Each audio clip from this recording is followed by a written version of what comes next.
You're funny. Wait, what did he do? Person. Dude, you just reminded me about a meme that says this guy outlived VShojo and it just shows DSP. I'm like, oh my god. Anyways, Mar, what's the first thing you want to talk about? Because everyone seems more excited about stuff than me. Let's jump into this V shojo situation. I need to hear more about it. Honorable. Thank you guys to be the best to tell me about it. Hold on. Before we do anything, pop in the bottles, pop in the wine, because we are celebrating. Yeah. Oh yeah, we are. Yeah, we are. So I will start first, and then so basically, long story short for everybody, VShojo, the VTuber company, everyone finally grew brain cells and realized how piece of shit that company is. I called it. Even in one of my videos, dude, this is the funny part, Bar. Someone commented in my video where I said I hate VShojo more than Niji Sanji. It said this video aged like wine. I'm like, I was, you know, that movie. Why are you booing me? I'm right. But yeah, that's it. They literally all left, dude.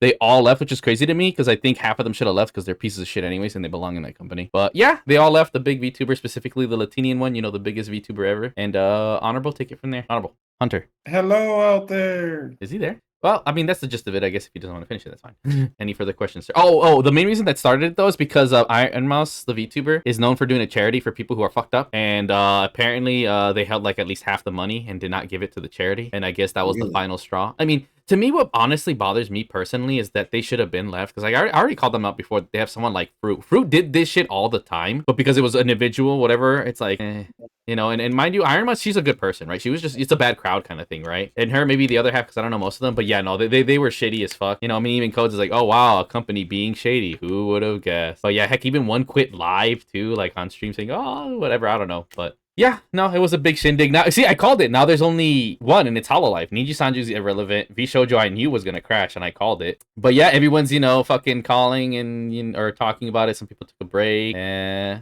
no, I mean, it's man, dude, seriously, this year has been so cheeks for VTubers. Like, bro, this year is their Concord. This is their Concord. We lost girl. We showed you, no one cares, but yeah, that's it. That's all I can summarize it. Me personally, I'm like, I mean, that group was already going to shit. Let's be real. They had a bad dude. What got me cringe is when VTuber like, you guys don't understand this group. Like, it was such a clean group. I'm like, dude, no. What are you talking about? Like, this group went to shit the second that bitch cheated on her husband, and the company was capping and defending her. Also, I think someone ring the doorbell. Anyways, let the people know of Ozzy Osbourne, Mar, while I get. All right. For those who don't know, there was a rock artist known as Ozzy Osbourne. He's had his own solo career. He also was the front runner for a band known as Black Sabbath. Unfortunately, he did pass away, I believe now the other day. He died at the age of 76. He had a really long life battle with a specific form of Parkinson's disease. And I mean, yeah, man, not even a month ago, he actually had a concert that he performed on a chair. Like, they had to roll him out in a wheelchair. See? And he wasn't able to stand in that. But I mean, that's how fucking metal he was. Like, people don't understand. Like, he, like, when it comes to the term metalhead, this is literally like the full-on poster of like, no, this is a true metalhead. This man lived and breathed the atmosphere that is metal. And I mean, Crazy Train, Iron Man, War Pigs, like there's a bunch of songs in his repertoire. If you've never heard of any type of rock music or any metal music, I highly recommend go check out his catalog. It's still godlike to this day. I saw Gene Simmons. I guess he was on the Pierce Morgan show earlier. I didn't watch what he said, but I'm pretty sure he gave praises to him too. Because I mean, a lot of things about the metal or the rock community as well. They're actually pretty like cool with each other. Oh yeah, like, there isn't any type of like crazy animosity. Like, not anymore. Of course, it was crazy back in the 80s. Back in the day, yeah. Yeah. But now it's all water on. Well, for some. I already know Metallica and Iron Maiden lead singer are still tight. Granted, I think He might have died, but that's aside the point. Regardless, yeah. I mean, any thoughts around the table, guys? Yeah. You ever heard of Ozzy Osbourne before his passing? Codes? Did everyone like die before we got I don't know. Codes being a little bitch. But I mean, I got Codes. Fuck him. Anyways, I mean, for me, obviously, I heard him. I'm a huge. Oh wait, have I mentioned before that I'm a huge like rock metal fan? Okay. Oh, No, you never mentioned it. oh yeah, no surprise. Honorable, what you got? Yes. I was trying to get my audio shit to work, and now it is. Oh, perfect. Okay, appreciate it. Anyways, just so we can get him on track. Let me see. Oh, but yeah, no, dude. Yeah, no, No, surprise. I was here the whole time. I just Perfect. couldn't talk. No, yeah, I figured. No, it's all good. It's all good. I mean, do anything you want to add about the V Shoujo shit before we move on to Ozzy? Oh no, dude, nothing else. Really? Like we like it's like the whole thing we said about the video. I was gonna bring that up. Ah, damn, that would have been awesome. I went to like a tracker list that someone wrote on a blog post. Like, okay, we'll keep this blog post updated. Literally, like 5 hours later, everyone has left. There's even a meme. You know that meme where the dude from Prince of Bel-Air goes into an empty room and there's nothing there? They have that, but the V Shoujo logo over him. Like, dude, people are memeing it. But as far as Ozzy Osbourne, like, yeah, no. This, I guess, many about myself. Like, but you already know I'm into techno, right? At least, Yeah, that I know. Yeah, I'm surprised because, dude, historically, most people I grew up with know me more for metal than techno. So that's like, I guess I never was. I kind of mini side tangent. It shows you that copyright has gotten so bad because I can't play music like Disturbed. Like, dude, I grew up with Guitar Hero and shit. You know, I love like Stricken from Disturbed. You know, In the Flames and shit. Like, I love metal and hard rock. Like.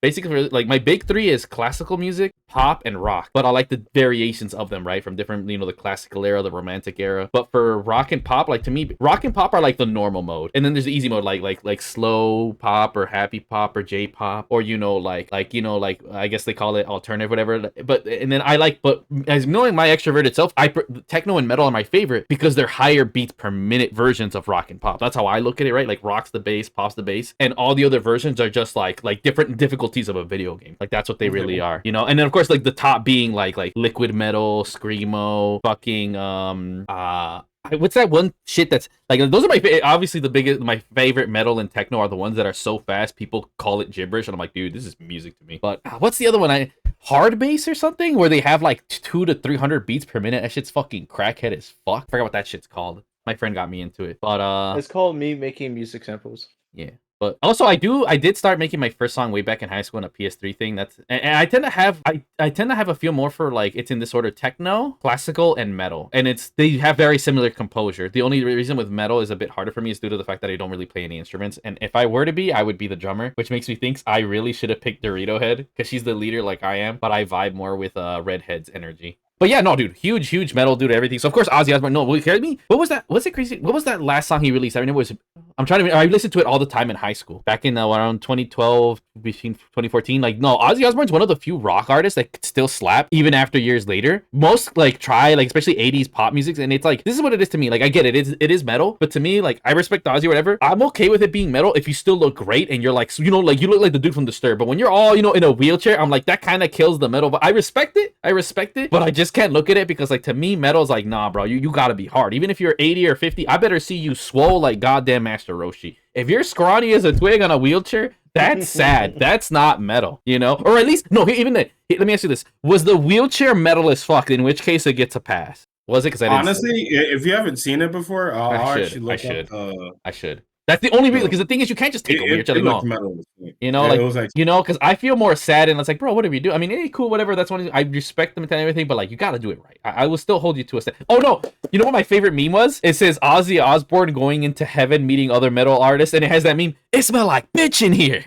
I'm like, and that's what I mentioned. Like, this dude should have died years ago. Like, I was actually seeing a documentary while I was working, and dude, this dude, like, I knew he took a lot of drugs, but this dude basically has Guinness World Records on how much drugs he fucking took. It's insane. Yep. And as it turns out, fun fact, his DNA, it's still debated whether it was because of drugs, he was already in him, or a combination of both. He has an immaculate tolerance to drugs, like, just straight up, like he's really lucky. And what's even crazier too is shout outs to Ozzy is that, you know, he had, I think, X this and that, and it's a thing with like Johnny Depp in a sense, and that even that's why he did clean up his act, because his wife was like, that's not who he is. Like, the drugs make him, because like, no, without him he would never raise his hand on a woman, kind of shit. But the drugs completely, and it's like that's good for his woman to be there and kind of show him that, and that's really what brought him back. So shout outs to his fucking wife. By the way, I seen another clip about it too. Shout outs to his wife and shit. So yeah, hell no, bro. Like, it's crazy what sometimes drugs really can do. I mean, to me, it's like 50-50, right? I feel like drugs bring out who you really are, but in some cases, like him particularly, like, nah, bro, that's not who he is, right? Like, he just didn't like who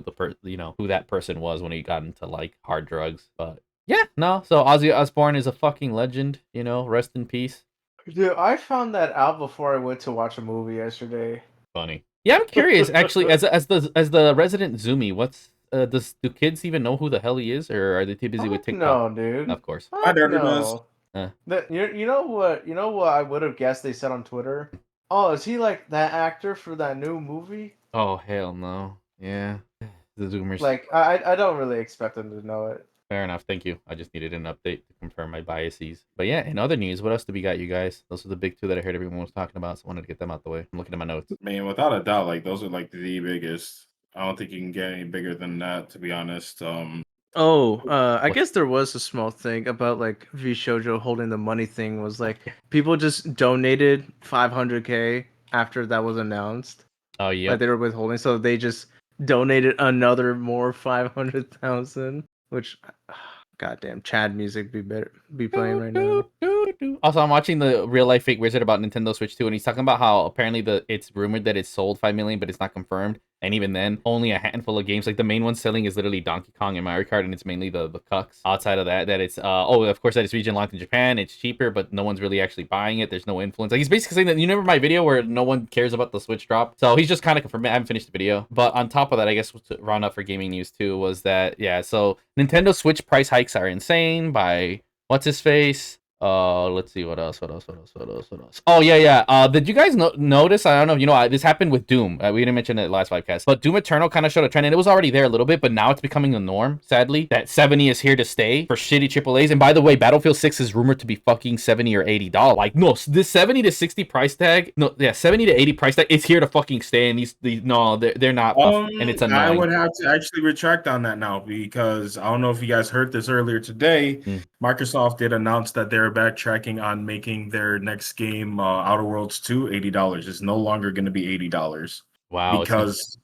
Because of low, very very low pre-order sales, I believe that they're actually considered to be abysmal. And yeah, man, they're fucking rolling back on it. And I'm glad because no one was. They're not going to ignorantly stick to their guns and be like, like the same energy as that one stupid PR guy. I was like, don't you guys have phones? It's the same energy, bro. It's the same. I mean, dude, the Borderlands. Realistically, looking at it, I think it's because they mainly looked at like, all right, let's see what's going on in terms of like the gaming zeitgeist. Like, how are they feeling about this game being $80? Oh, okay, well, even though it's Mario Kart, like it's kind of not selling as well as everyone is expecting. And okay, so what about this other game that came out that's $80? Well, it's not doing too well. So yeah. You know what else I think it is? Next on the chopping block, we need to back the fuck up. You know what I just realized that I had an epiphany? Why I think the Switch 2 isn't selling as much as it is because it's the same as the PS4. Most people are already happy with with their Switch, but the Switch has the exacerbated effect of it having no games, and people have it gathered dust. Think about this. People at least touch the PS4. What makes you think a person who has a PS4 and a Switch barely touches their Switch, and then Switch 2 comes out, they're like, dude, I barely touched my Switch. Why would I buy the Switch 2? Like, I think Switch 2 has PS5 syndrome even harder. Much harder, Because the main appeal is the portability, but if you already have it, then what's the point? And it plays the same shit for the most part. I think it might just be like dick riding fans. No, that's the main people who buy it, and that's it. Everyone else doesn't give a shit. Even gamers don't care, But going back to the price, so that's the fun thing is that we have a bad trend of, so these morons, even they still think 70s, okay, whatever. They're now requiring ray trace, bro. These games, and I even noticed that with some of the games, whatever, when I was doing PC, is that, no, like, even on the PS version, you can't turn it off. Like, this was such a controversy with the Batman game, but now it's just so we don't even notice it, and that pisses me off even as a developer. I've said it once and I'll say it again. Ray tracing is gaslighting from shitty, lazy developers who don't want to do their work. I seen a great video the other day, and in there, it said the art of optimization is dying. Some stupid developer unironically said, oh, I'm so glad about this. I can focus on doing this. I don't have to focus on optimizing. They said that unironically, and then wonder why we fucking hate them. The mean, this is reminder that no, you don't hate game journalists enough. This is the same thing as reminder you don't hate game developers enough. And I hate when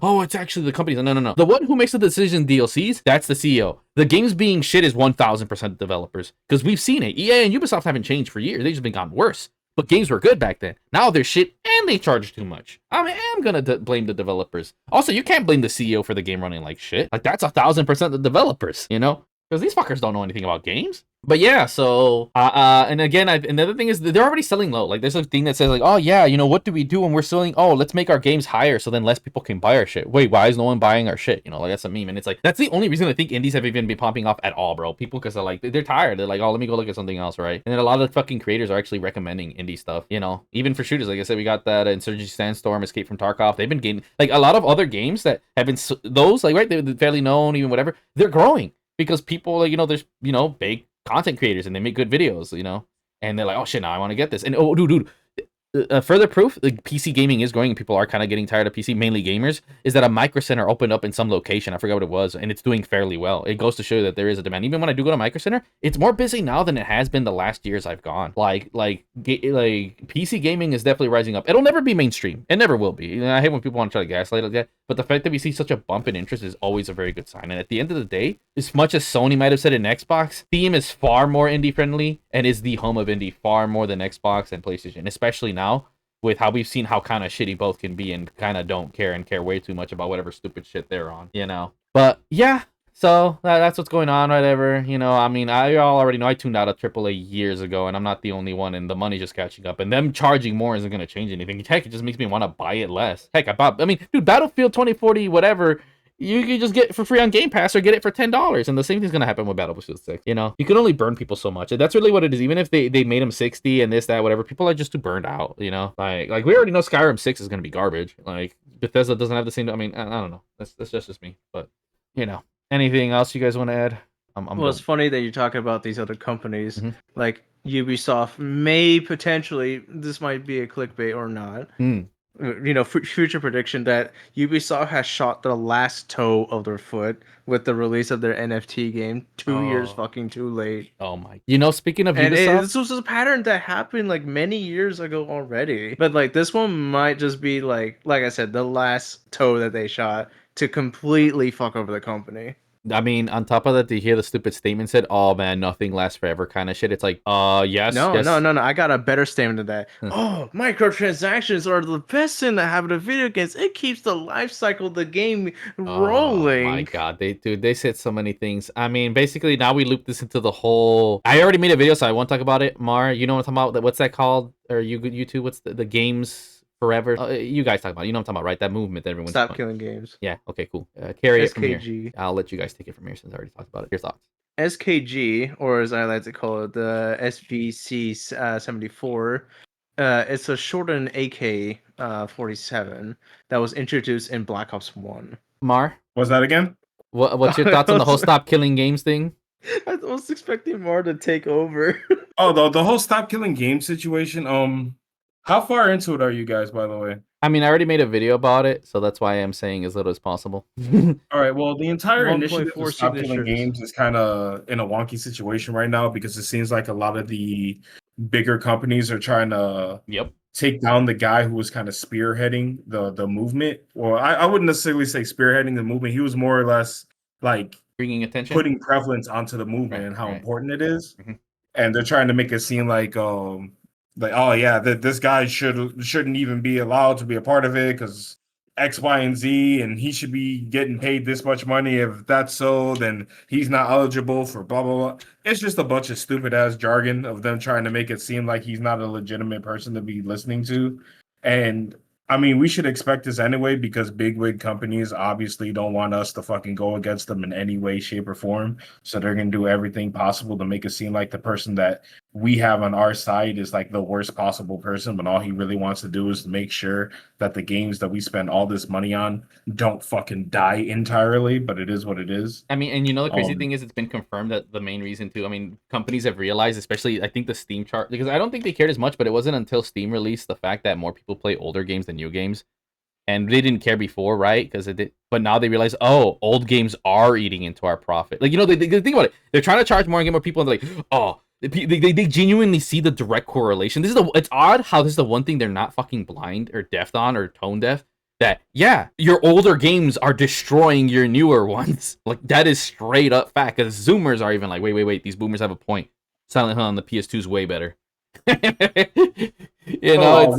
One person I found really interesting in this entire conversation is if I don't know if you guys remember the Ubisoft like CEO dude, Yves Guillermo. Yeah, The the one son, that right? the one who just doesn't want to fucking quit Ubisoft. Like he wants to be a part of it as long as humanly possible and just leech off the franchises that are still there. Besides the fact that Tencent are actually like taking a small percentage of like the game properties, so then they can actually work on them instead of this like ridiculous But they're person. yeah, Um, sorry, go ahead. Sorry. one of the big things that happened recently, apparently during a press conference, he was asked a few questions from an interviewer, basically asking him about the whole movement for stop killing games, and what's his take on everything going on, and like him being basically like the center of attention when it comes to Ubisoft basically crashing to the ground. And one of the big statements that he brought up was in terms of microtransactions, he believes that the reason why microtransactions are extremely important to games because they bring more fun to the customer. Yep, that's that stupid shit I saw. Yeah, that was um the like quote. and immediately after that being heard, He got basically cooked. every person capable of violence decided to go on the internet. They went all over on Elon Musk's internet to bitch and Mhm. complain about how fucking retarded and dated this guy is, and that he needs to never work in this company ever again. But it is what it is because he's still there and he ain't gonna get moved yet, even though he was basically the crux of the whole sexual harassment lawsuits and everything else going on. Because like, I mean, for you being the leader of everything and just letting it all happen, like it's kind of bogus that you're just still there making all this money. But that's neither here nor there. Going back into the whole conversation of microtransactions being there for the gamer because it makes the games more fun. I don't know about you guys. I'm an old school gamer. I'm 35 fucking years old. I've been playing games um for as long as I can fucking remember, probably even longer than that, and I don't even notice. But yeah, I used to play games to like unlock cool shit through playing the game Mhm. and not having myself a shortcut. Like I don't like the idea of basically just spending money in order for me to go through a game. It's kind of ridiculous and redundant as fuck. And the only people who benefit off of this are investors and people who are profiting from the money. Other than that, gaming has been down bad, especially, I mean, here in general, we've had multiple conversations about AAA games, how much they're basically just falling flat on their face. And we're in the era of the indie games of, those games actually feeling like traditional games and, Dude. actually having this thing called fun, that doesn't involve you taking your mom's credit card and putting it online and using up all her money. It's kind of messed up that he has that type of mindset, but that also should just go to show to everyone that if you're still down for Ubisoft, you're basically doing it to yourself at this point. Mhm. Like there needs to be a line drawn when it comes to this stuff as well, because I've even watched a bunch of like debates with like journalists and game developers on like their points of view on stop killing games. And fact of the matter is, a lot of the game developers, of course, they're going to be more on the corporate side of things. They're Of like, corporate bootlickers, bro. I just want to but add that. one point that I would give somebody, and kind of David Jaffe, but not really He's David a Jaffe, bitch. of him saying that it's more in terms of he doesn't want the government to supersede over a game company and the way how they're able to make art. But then what my counter argument would be, what does microtransactions have to Literally. do with art? And also, the That's game's kind already of ridiculous. finished. People should be able to access the art so that he kind of put his foot in his mouth. Also, he got called Right. out because he basically has the same logic as the stupid lefties. He's like, I don't want the government involved in things that I don't believe in, but if it's something I believe in, then I want them to. That's the left wing mindset. So Yeah, he's it's just a it's kind bitch. of ridiculous and redundant at this point, because it's like, look, as a consumer, I know exactly what I want. I want to be able to play games without being constantly told every 5 seconds, hey, there's a store in this game. Hey, did you check the store? Hey, you should go look at the store. There's some cool stuff in the store. Oh man, you haven't unlocked this new thing yet because you haven't been to the store. Like, we don't need that shit at all. And that's a lot of these like big games. I'm not gonna lie, it's even in a lot of like free to play games, and that gets annoying as fuck. Like I know a lot of people are praising Mecha Break, and of course for a little while I was also praising Splitgate too. But fact of the matter is, They should have with that the one. the store, the microtransactions in there, like both those games it's just ridiculous, bro. Like, Hey, why are low we key, doing this to as much as ourselves? I will say that, Oh, shout outs to the wait. Call of Duty Beavis and Butthead. That shit is funny. Carry on, Honorable. I was gonna say this might be important for reference later if it does happen or not.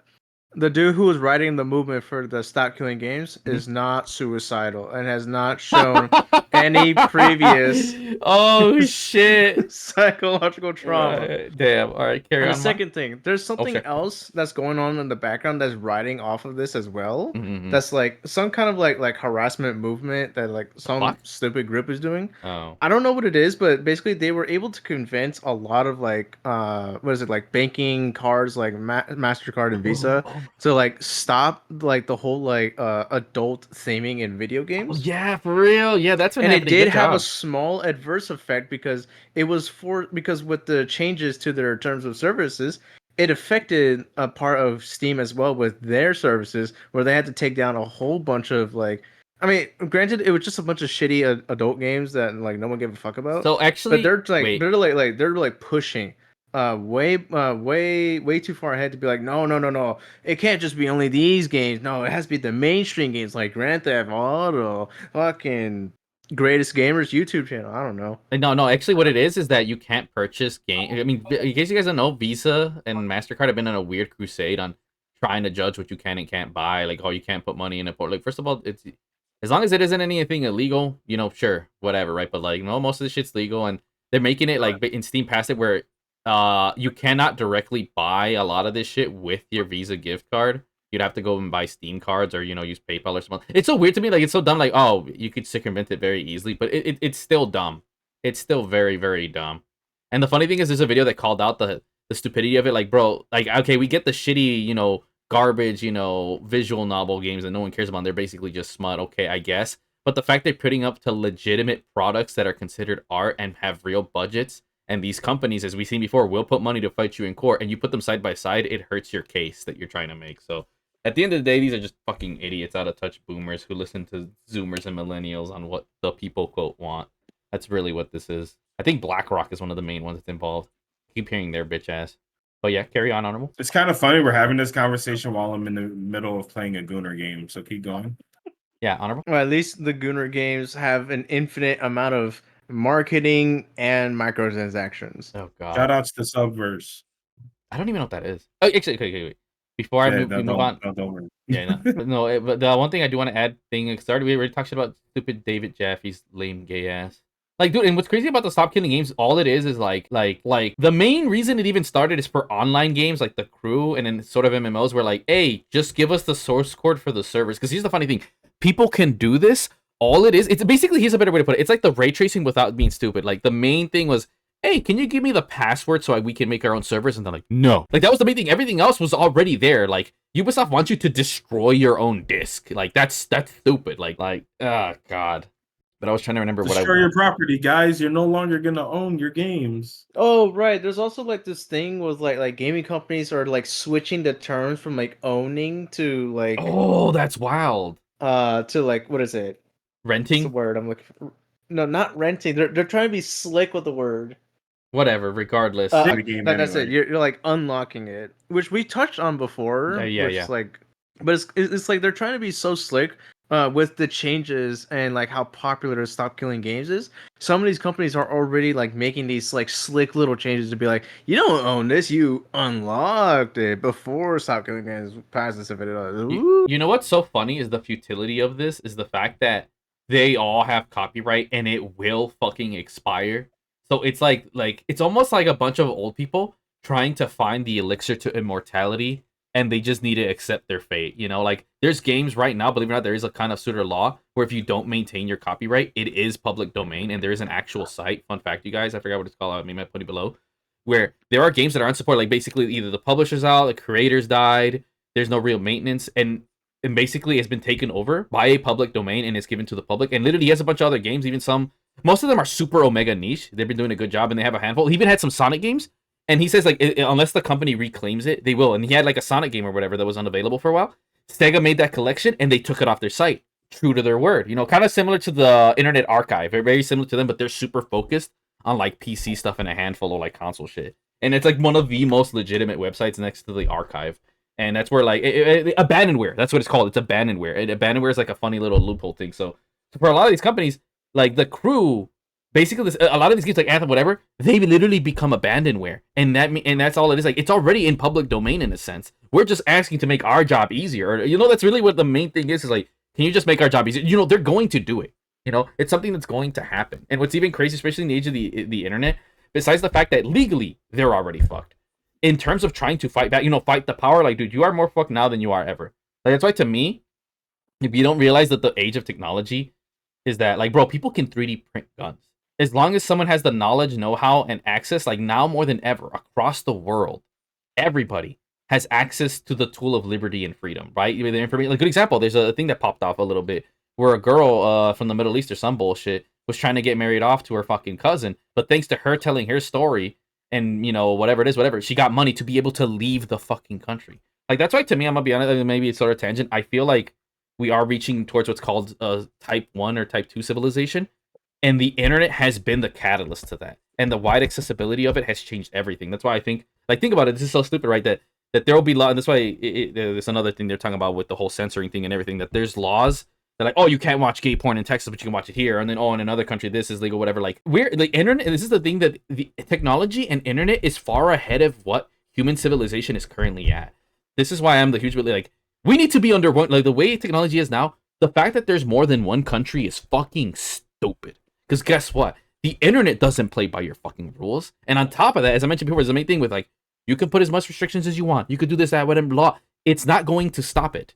Because you are, every country, this is the funny thing, the internet is more powerful than any nuclear bomb we have right now as it stands. You cannot stop the flow of information, and you cannot stop people accessing weapons. Like, right now, people insert random country, no one gives a shit. Someone puts on a phone, a tweet, bro, everyone's sending 3D printers, everyone's making a gun, boom, rebellion. That is the power we have now. If that's actual political power that can happen in the middle of nowhere thanks to the power of the technology, what the fuck makes these companies think, as the great quote says, if buying's not owning, then pirating is not illegal? Like, that's the fun, that's the really, I mean, sorry, it got super political and really, but that's what the thing is, that these things don't work. Like, dude, I mean, I'm gonna keep it real with y'all. Like, I always write my stuff, this and that. I mean, you could put all these copyright protections and everything for movies and everything. Like, you can't do anything. Like you're fucked. Like we're reaching a point where all these arbitrary laws and shit just do not work. There, even if, let's say right now in America, everything's bad. We can't 3D print guns. We can't get bootleg anime. We can't fucking we can't quote own our games. Bitch, that doesn't apply across the borders. What's stopping my ass from driving from Mexico, getting my shit over there, then going across the border? Nothing. Absolutely nothing. So I don't know what the hell they're on with this stupid shit. You know, like no, there's too many different countries, bro. Like, good luck. None of this shit's gonna stick at all. It would better stick if we were all under one country, and even then, bro, people actually have more voting power, because now it's the entire world. Good luck convincing the entire world to go with your stupid shit. So yeah, I mean, random political thing, but it's like, nah, it's just futility. Like there's a reason. Like, yeah, no, think about it like this. The industries that get hit the hardest was music. It's only been hurting themselves. Like, going back to what I said earlier, is that why people don't even know that I like metal music. I can't even play this shit on live stream. All it is an inconvenience. But I can still play this music. You know, I legally play it through Guitar Hero, but I don't go out of my way to purchase it. It's too inconvenient to me. That's why I'm also the belief of not putting stuff behind a paywall. And people need to understand that mentality. Like, you want money, you need publicity. You gotta realize, in the internet, man, people feel entitled to free shit. You gotta find a way to convince them or gaslight you to either give you money or buy a product. Because once something is on the internet, this is what I noticed, digitally, you know, people can very easily feel entitled to it and not have to give money. This includes everything: music, movies, video games, because it is not a physical product. It is something beyond the comprehension of monkeys who used to fucking have sticks and stones and bananas, you know? And the reality is that it's fundamentally subhuman, and there are people, especially particularly, I notice more of the rich jackasses, that will always go out of the way to get a game, scrap it, and then make it available for everybody, because they believe that, oh, it's information that's digital, it's not a real product, like, it should be readily available to everybody. And I agree with that sentiment for video content, for YouTubers and streamers, not everything else. Like, if you actually have a budget, like, and you made an anime or a video game, I do believe that you have money. That's why, again, we don't condone piracy here. I do legally purchase my stuff or whatever. But I also do say that if you gave money to the company, you have, in my opinion, what is a legitimate license. Nothing stopping you from, like, what happens sometimes where you get the pirated copy and you replace the real copy, because all you're taking is the data. Because, fun fact, the Nuvo is garbage, and some people will still give money to the developer and then go get the pirated version because it doesn't have the Nuvo. It's not illegal, because you did pay what you paid for. The reality is this: you paid for a service. Like, I paid for the product. You just went and got the bootleg version, but because, you know, it's whatever. Like, it's a weird look, but like, it's fine, because all you do is basically, oh, it's like, here's a good way. Imagine there's two cookies. One's from the black market, one's from the real market. You paid for the real one, but that one's trash. So you just swap it with the real one. You keep the shitty one in the black market, and then you keep the good cookie with you. And the creator has your money. So when you really think about it, and here's the thing, how would they be able to tell? That's the reason. So even if, let's say, pirating becomes super wide rapid, how will they tell? It's not like a real product. It's all just zeros and ones. And even someone's like, oh, you could tell you took the new off. Dude, someone could pay for the game and then take the new off themselves. And then the other thing is too, so then at that point it would require for most congressmen to be literate in technology. And we know these old people don't fucking know shit about technology. Like at the end of the day, this is such a fruitless endeavor. And the fact that to bring up something so much bigger and political to understand that the nativity of this and how fruitless it is like, even if this shit somehow magically doesn't pass or whatever, like it won't do anything. It won't do a single fucking thing. Because at the end of the day, let's be real. Like, I already have my giant copy of physical games. They can't come into my house and physically take that shit. I could do what the fuck I want with it. Heck, and there's even a copy, fun fact, that you are allowed to make a copy of your DVD or whatever as a backup copy in case your main one gets scratched, and it keeps carrying over as long as you only have 2 copies. And one's the main copy and a whatever copy. And good luck trying to get that because you're stuff fucking over other industries. See, the thing is, when you start stepping on a lot of toes, you'll end up stepping on toes that are much bigger than even yours, right? Or other fellow corporations. And that's when you're gonna run into trouble, right? But yeah, no, it's just it's the indications of it that's a much bigger deal. I mean, heck, Louis Rossman's been fighting for the whole right to repair kind of shit, and that whole thing is like I said, it's these companies don't realize that the internet and what we have is far too strong for any one company, or heck, like literally, you need the whole world together to stop a bunch of people on the internet. Like they can't stop it. I mean, think about how many times they try to take down the pirate software site, dude. They have servers all over the world, and you all know how complicated it is to just sue someone across the world, let alone trying to get the FBI. Yeah, we kind of need to be Brazil because Nintendo's told us to be here. Brazil's like, fuck you. No, you can't get in here. We need you to come in here if you're going after a drug dealer or a real criminal. We don't care about the dude fucking making bootleg copies of Nintendo games. Fuck off. You know, by the way, shout outs to Brazil for being based on that and telling Nintendo to go fuck themselves. But yeah, that's all I got. I went a bit deep there. I mean, am I wrong? What's your guys' thoughts on that? I didn't even know about that shit. Shout out to Brazil. I mean, am I not wrong? Is it for me? I ended up learning something new as well. Yeah. And that's the wise me. See, that was wise me. You saw how, and then coach is like, oh, you're not wise. No, that was me actually knowing my shit about the world for once. Like, am I not wrong though? Like, the technology is just too strong now. There's nothing they can do. You know. You know what? I kind of have a segment to go into right after we're bringing up like strong technology. I have a segment that I can go into right after that. Go for it. No, I'm done. I'm done. Speaking of strong technology, apparently there are Sony engineers who are working with Take-Two Studios to make sure that Grand Theft Auto 6 actually does run at 60 frames per second. Oh, get the fuck out! Really? Yeah. Huh. Interesting. Like in all honesty, that kind of bothers me a little bit because like out of all the games, GTA, it's past 2020. Every AAA game should be at bare minimum.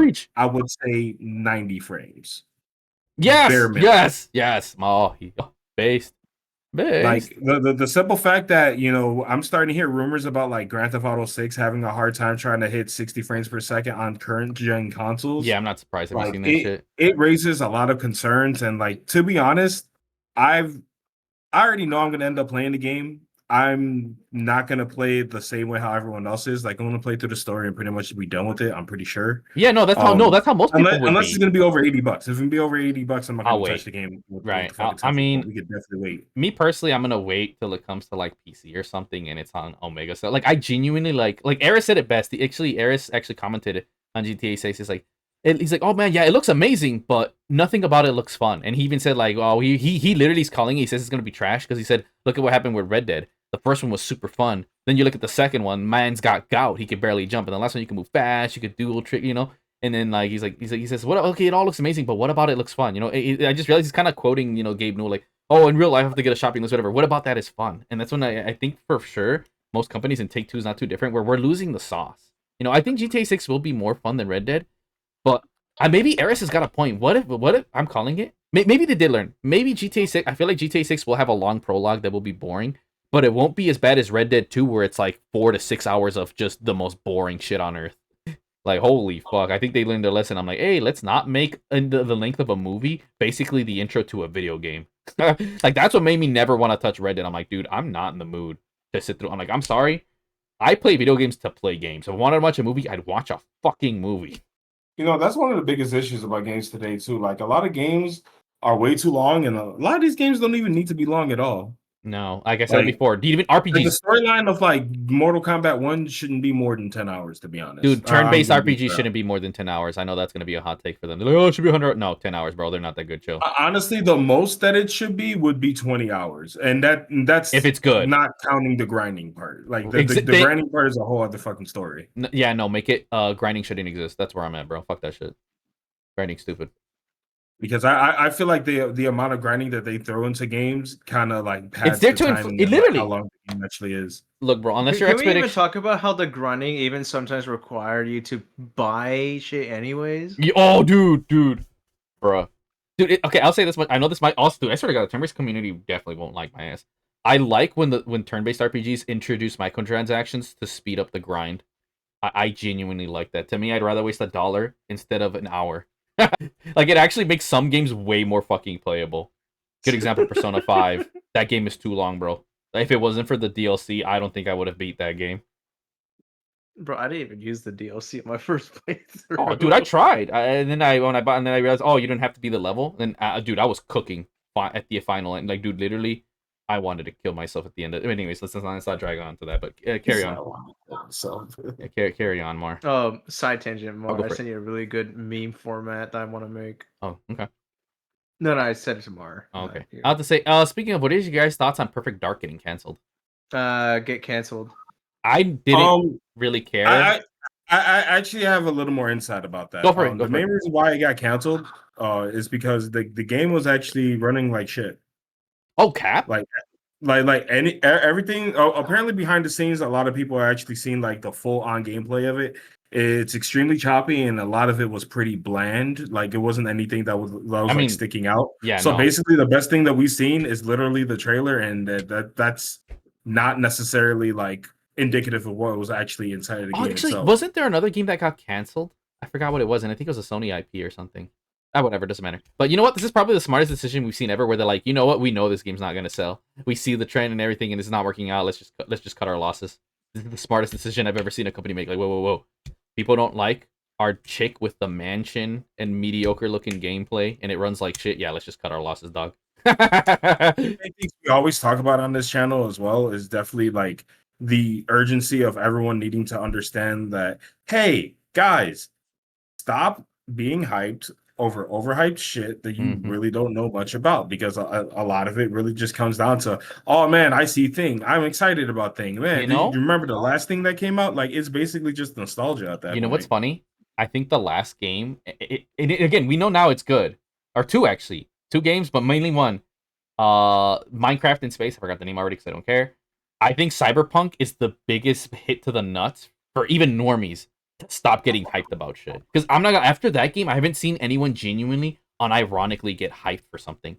Like, you always got the cucks and the dumbass losers, but like the vast majority, and even I talked to some normies, dude. After Cyberpunk, a lot of people like really got, and again, the funny thing to me is that Cyberpunk's one of the good ones, and I even believed in. Like, that's the only game out of all of them that genuinely had an excuse.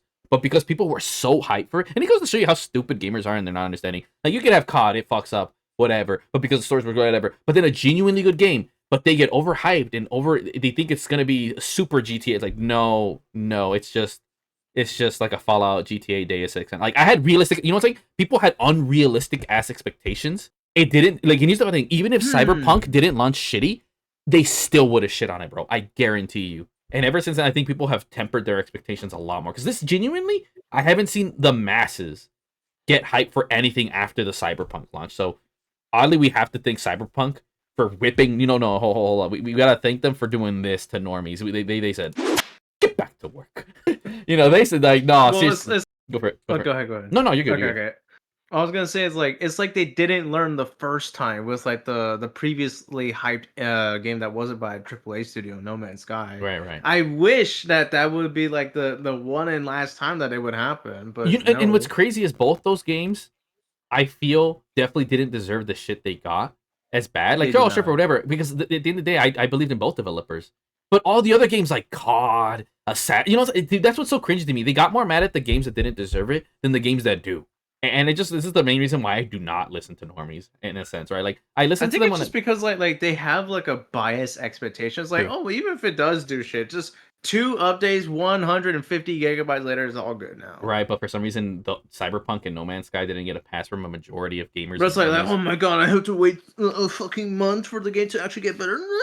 And no, seriously, the Shut up. stigma for Cyberpunk is so strong. That's what I like. Basically, it's still split. Like, there are people who got so butthurt by it, they still refuse to buy it, even if they know they got that butthurt. Like they got more butthurt than I did by EA by buying Battlefront, and same with Ubisoft. Like I got burned fast off of Division and Siege. All it took was 2 times. I'm like, all right, I'm gonna head out. Right, but these people got burned 20 times by COD. Oh, they got burned 1 time by Cyberpunk or the other game, and now I'm done. It's so weird, but hey, we still gotta thank those 2 games, specifically Cyberpunk. Because no, seriously, I'm being like. Because every time you always see people getting over happy. I think there's a video titled "People Get Overhyped," and it's mainly journalists, gamers, and YouTubers and streamers. Wait, The average person doesn't get hyped for anything anymore. this was making me think. When was the last time people got hyped like this? What was like GTA 6 trailer. Genuinely, from Cyberpunk to GTA 6 trailer. That's the only thing anyone's been slightly hyped. And even Black Ops 6, there was some hype, whatever, but it's mainly in the Call of Duty community and gamers. The average normies just, they don't even care. They just buy it anyways.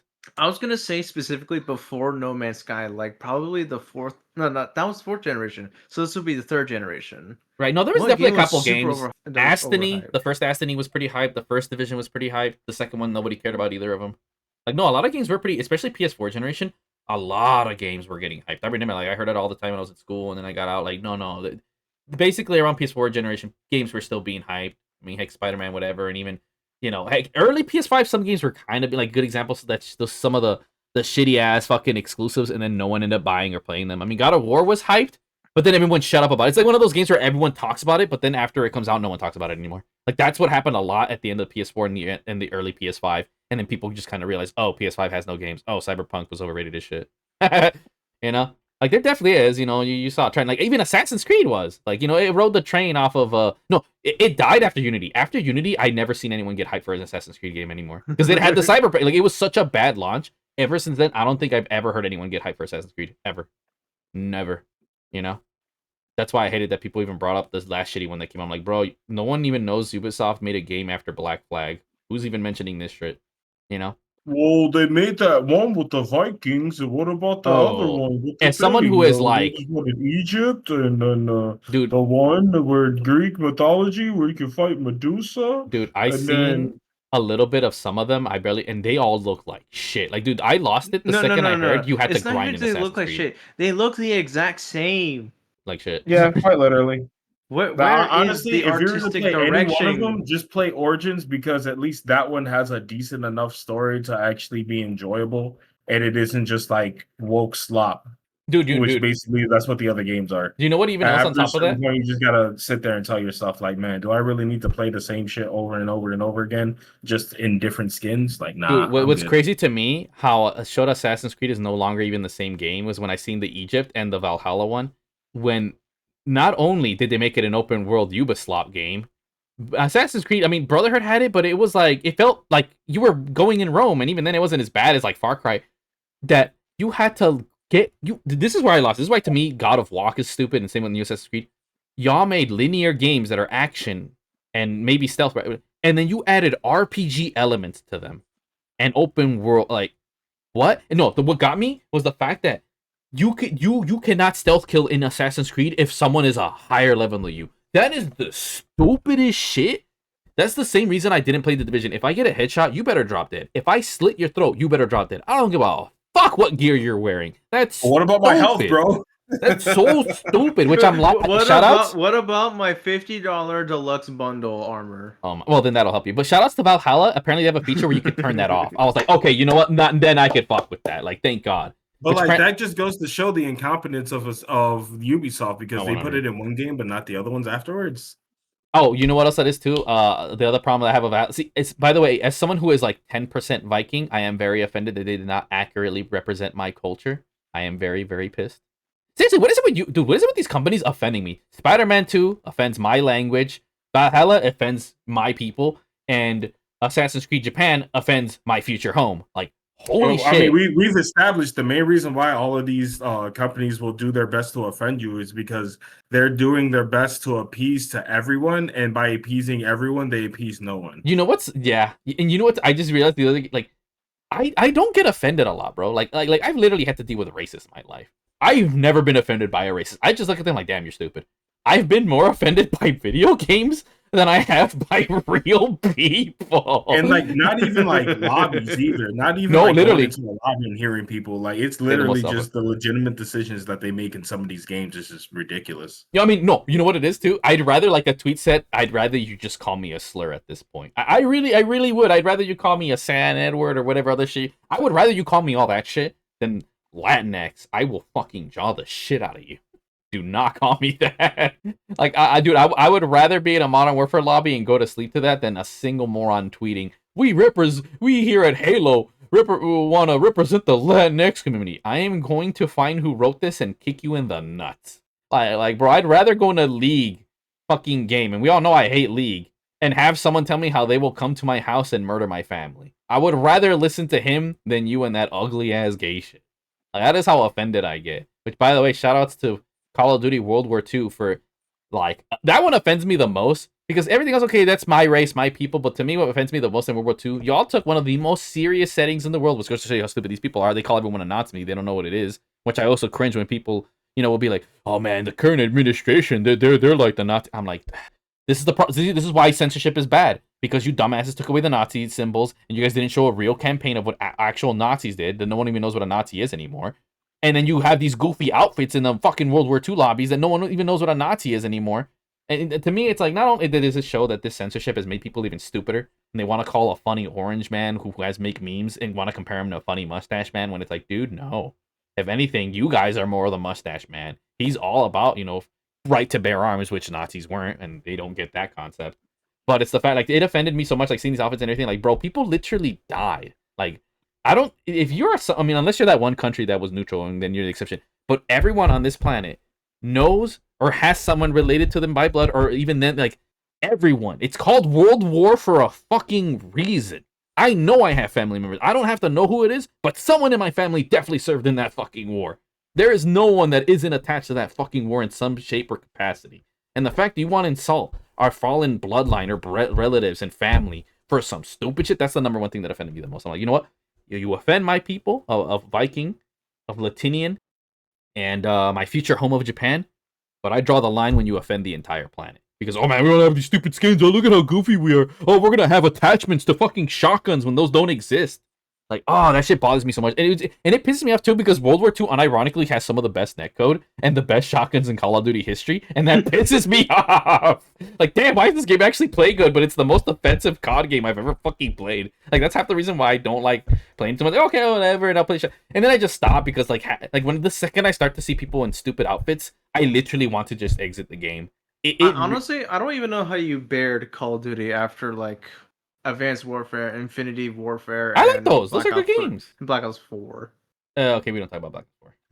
Infinity War and Advanced Warfare were pretty good. People are just little bitches. Black Ops 4 was not great. No. Don't get me wrong. I think Advanced Warfare is hilarious for what it was doing, but, like, taking away, like, the whole seriousness that the series was built from the ground up from, it just didn't vibe with me. So that's why I left it. I mean, everyone knows Call of Duty went to shit after Black Ops 2. You know, it's been, you know, they might do one thing good, something else bad, but Vanguard is easily the worst. That's like the worst COD, hands on. See, people used to think those was. World War II. Sorry, I almost disgraced the best Call of Duty game, World at War. When they did World War II, they marketed it as like returning back to basics, which is like the biggest fucking lie ever. And like that's like why I still hate Call of Duty, is because they will just do any deceptive marketing and be like, no, guys, this time, and then like literally they're just like okay, this system that we had since like Modern Warfare 4, Modern Warfare 3, let's just take it out of that current game and put it into the next one we're making. I mean, I just don't take COD. I just, like I said, it's just like a fun slop game to me, right? I can never take it. I mean, Black Ops 6 is actually, like, Cold War was a great exception. It's like a game you can take seriously for the campaign and the story they write, and at the same time, don't take it seriously. The multiplayer, the Spec Ops. I mean, honestly, the best story they've had in years since Black Ops 2 was Cold War, and that's like a prequel to Black Ops 2, and then same with Black Ops 6. The others, like the other reason too is again Call of Duty being stupid and not standing for anything. The reason I refuse to play the campaign for Modern Warfare, the reboot 1 through 3, because they said some out of pocket ass shit and got basically, long story short, Americans killed a bunch of innocent civilians. But in the game, they rewrote history and said that the Russians did it, and I think that's out of pocket as fuck. Like, wow, we don't want to admit that the Americans committed war crimes. Who would have thought? Of course, because at the end of the day, the military invests a lot of money in Call of Duty. It's just a bunch of propaganda, and of course, they're not gonna put something whereas the old Call of Duties would actually show that shit. They would show like actual questionable things, and that was the whole point of war. And they made that, like you said, oh, you were gonna make a question war. Like, no, this just seems like all the good guys. And then he had like some like amazing ass quotes, just like, we told them everything that we told everyone else. We fought for what was doing right. And it's like we thought we were fighting for what we thought was right, and like that's what's supposed to make you do. It's supposed to make you think. But now you're just spoon-fed fake answers. Oh my god. You know what's even crazier? Battlefield 3's story was actually really good too, where the Russians were kind of bad, but in reality it was again old Modern Warfare did it too, where it's like, no, it's a subgroup and it's actually an American and a Russian working together because they like war because of profit. That modern war is more about military interest than it is And in Battlefield 3, you as an American shoot your superior officer to not kill the Russian because he's trying to stop nuclear bombs to go off because they already went off in France. I mean, mini spoiler alert. And one's headed towards fucking New York in America. Like, that's a good fucking story. I like Battlefield 3's fucking story. But no, the new one, no. America's always right. America! Fuck yeah, Yeah. Like, so far, like, nah, to me, like, nah. Like I said, just that's the reason I refuse to straight up play the campaign. And they look good, too, but I heard the Modern Warfare 3's was the most half-assed bullshit because it was supposed to be planned DLC. But, that's why I'm surprised anyone even takes, like, you really sit here and get, like, why do you think, I also don't care for the league? It's like, bro, if they care that little for their story, what the hell makes you think they're going to care about the balancing? Like, I really do not have the capacity to care, Like, I'll still play and have fun. I love the stupid fucking skins where you get hit in the nuts 3 times. That shit's funny as fuck. But that's it, That is funny as fuck. Like, to me, Call of Duty is just a fun, goofy game. That's it. I can never really take it serious or ever. Like I say, Cold War and Black Ops 6 are the best ones for sure. Like, the Omni movement's godlike. Yeah, I love sniping in it. Cold War is great. Good campaign, good multiplayer, good zombies. Trifecta. And Black Ops 6 continues it. Well, I feel like the zombies better in Cold War. Yeah, you guys get the point. I already talked about it, but man, I like how this all started. How me talking about how offended I get, and this is Assassin's Creed's fault for offending my 10% Viking blood. Or who knows so much of this, but I'm a part Viking, very small. Which, by the way, explains my frequency. Like, oh, you don't look like it. See, stop, make me a bit white, curl my hair like dreads, and then see how oddly big chested I am for a Mexican, which most aren't. Then you're like, oh, he definitely got that from someone. It's like, there you go, the Viking blood, baby. I have too many strong Twitch muscle fibers. That's why, fun fact, I would like to try to get into power lift. Or is it weightlifting later? Because I definitely have the capacity for it. And guess who are really naturally good power lifters? Oh, Vikings, crazy. You know who I want to? You know what I want to know? What? Codes or Clockwork. What's your input on any of this? Do you want to say anything on any of the topics we said for the past hour? Yeah. Yeah, he's just out. But yeah, man, I went a mini tangent, bro. I'm just tired of games offending me. That's really what it is, bro. Like, it's crazy how, like I said, back to what Mar said. My quote is, when you try to offend no one, you offend everybody. They did. World War II is the biggest example. Eugene, I don't think, if you're a real motherfucker, like, the only ones are the stupid, oh, I don't care that my grandpa fought in World War II. Fuck you fucking loser. You wouldn't be fucking alive if you didn't do that. No, literally. Dude, these morons don't even, like, I'm not gonna get into it. I'm done. These people piss me off. Anyways, what else do we have besides me getting serious for the second time? Let me figure out. Hold up, I just realized another thing that we talked about. So I already talked about Perfect Dark getting canceled. Me and Mar were trying to play Anthem, but they delisted that shit already from the stores and even from Game Pass. Gone. Yeah, and no, it's finally gone, you guys. I think we might have mentioned it a little bit, but yeah, Anthem. See, and this is what we're talking about. This is literally exactly what the whole stop killing games thing. Like, this wouldn't have happened. It's funny, even though it's delisted, I do still have it on my list, and I did download it. There's like 3 people playing it right now currently. It's still up? It's still up? Yeah, no, it's still up. It's not going to be completely down until January 12th. Oh, thank God. But if you purchased the game already before they announced that they were shutting it down, then you already have it right remember there. I told you I was in your account and I couldn't download it? I got to try again, because that's going to be on Best Friends Play. We have to play that. Just as for the memes. The final goodbye is to, like, one of the most prominent games that literally was supposed to be like this ultra hype, and it turned into a nothing burger. It did. It really see that wasn't a game that like people were. You know what initially it turned hyped. into? What? Like the most mid $30 burger you'll ever spend. Yeah, yeah. I honestly saying that is even like an overstatement because like Oh, like okay. think of the like this is for the audience. Think of that one time your friend hyped up something so much that once you got into it and the moment it started, you're like, I don't get it. And by Mm-hmm. 2 hours later, as they're trying to convince you how dope it is, Oh you're my like, god. okay, I hate it now even more now that I've gone through this. You And know I what? don't That's like this person anymore. you know what? That's Codes' bitch ass and gay ass Overwatch for me. I told his ass if he ever makes me play a game, I will unironically hit him. No, see, I hit him for fun. This one, I will actually hit him and hurt him. Don't ever make me touch that gay ass game again. Like, no, that was the most. That was torture, bro.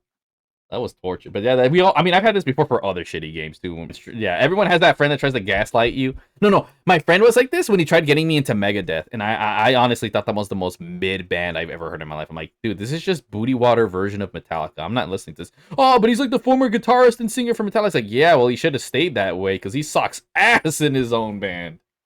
Like, he's a great guitarist, but his music sucks. His shit is trash. You know?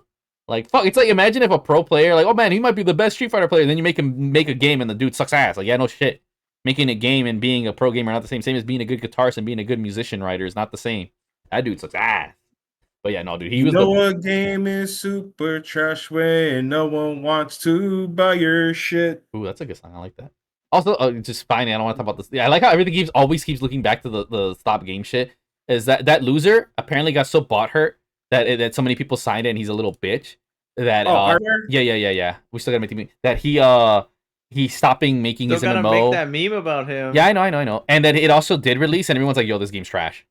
Yo, So, shout outs to Butt Pirate Software for actually being so booty hurt that he just decided, oh, I'm not gonna listen to the internet anymore. You're not supposed to listen to the internet in the first place, bro. If you're gonna literally, stand on your word, you should already know immediately people are gonna go and genuinely attack you over this shit. Just yep. ignore it. Like Also, you're an internet prominent figure. You know how the internet works. You've seen it worked against people the same exact way how it's working against you now. And you're bitching about it? yep. Also, can we talk about how Diddy basically pulled a Boondocks episode of that dude who pissed on the girl, where he's just not guilty and everyone was putting oil on him? It's like, dude, why is real life just becoming South Park and Boondocks, bro? I can't. we had the song from Kanye. Now we have Diddy basically being the dude who pissed on the girl. I keep forgetting his name.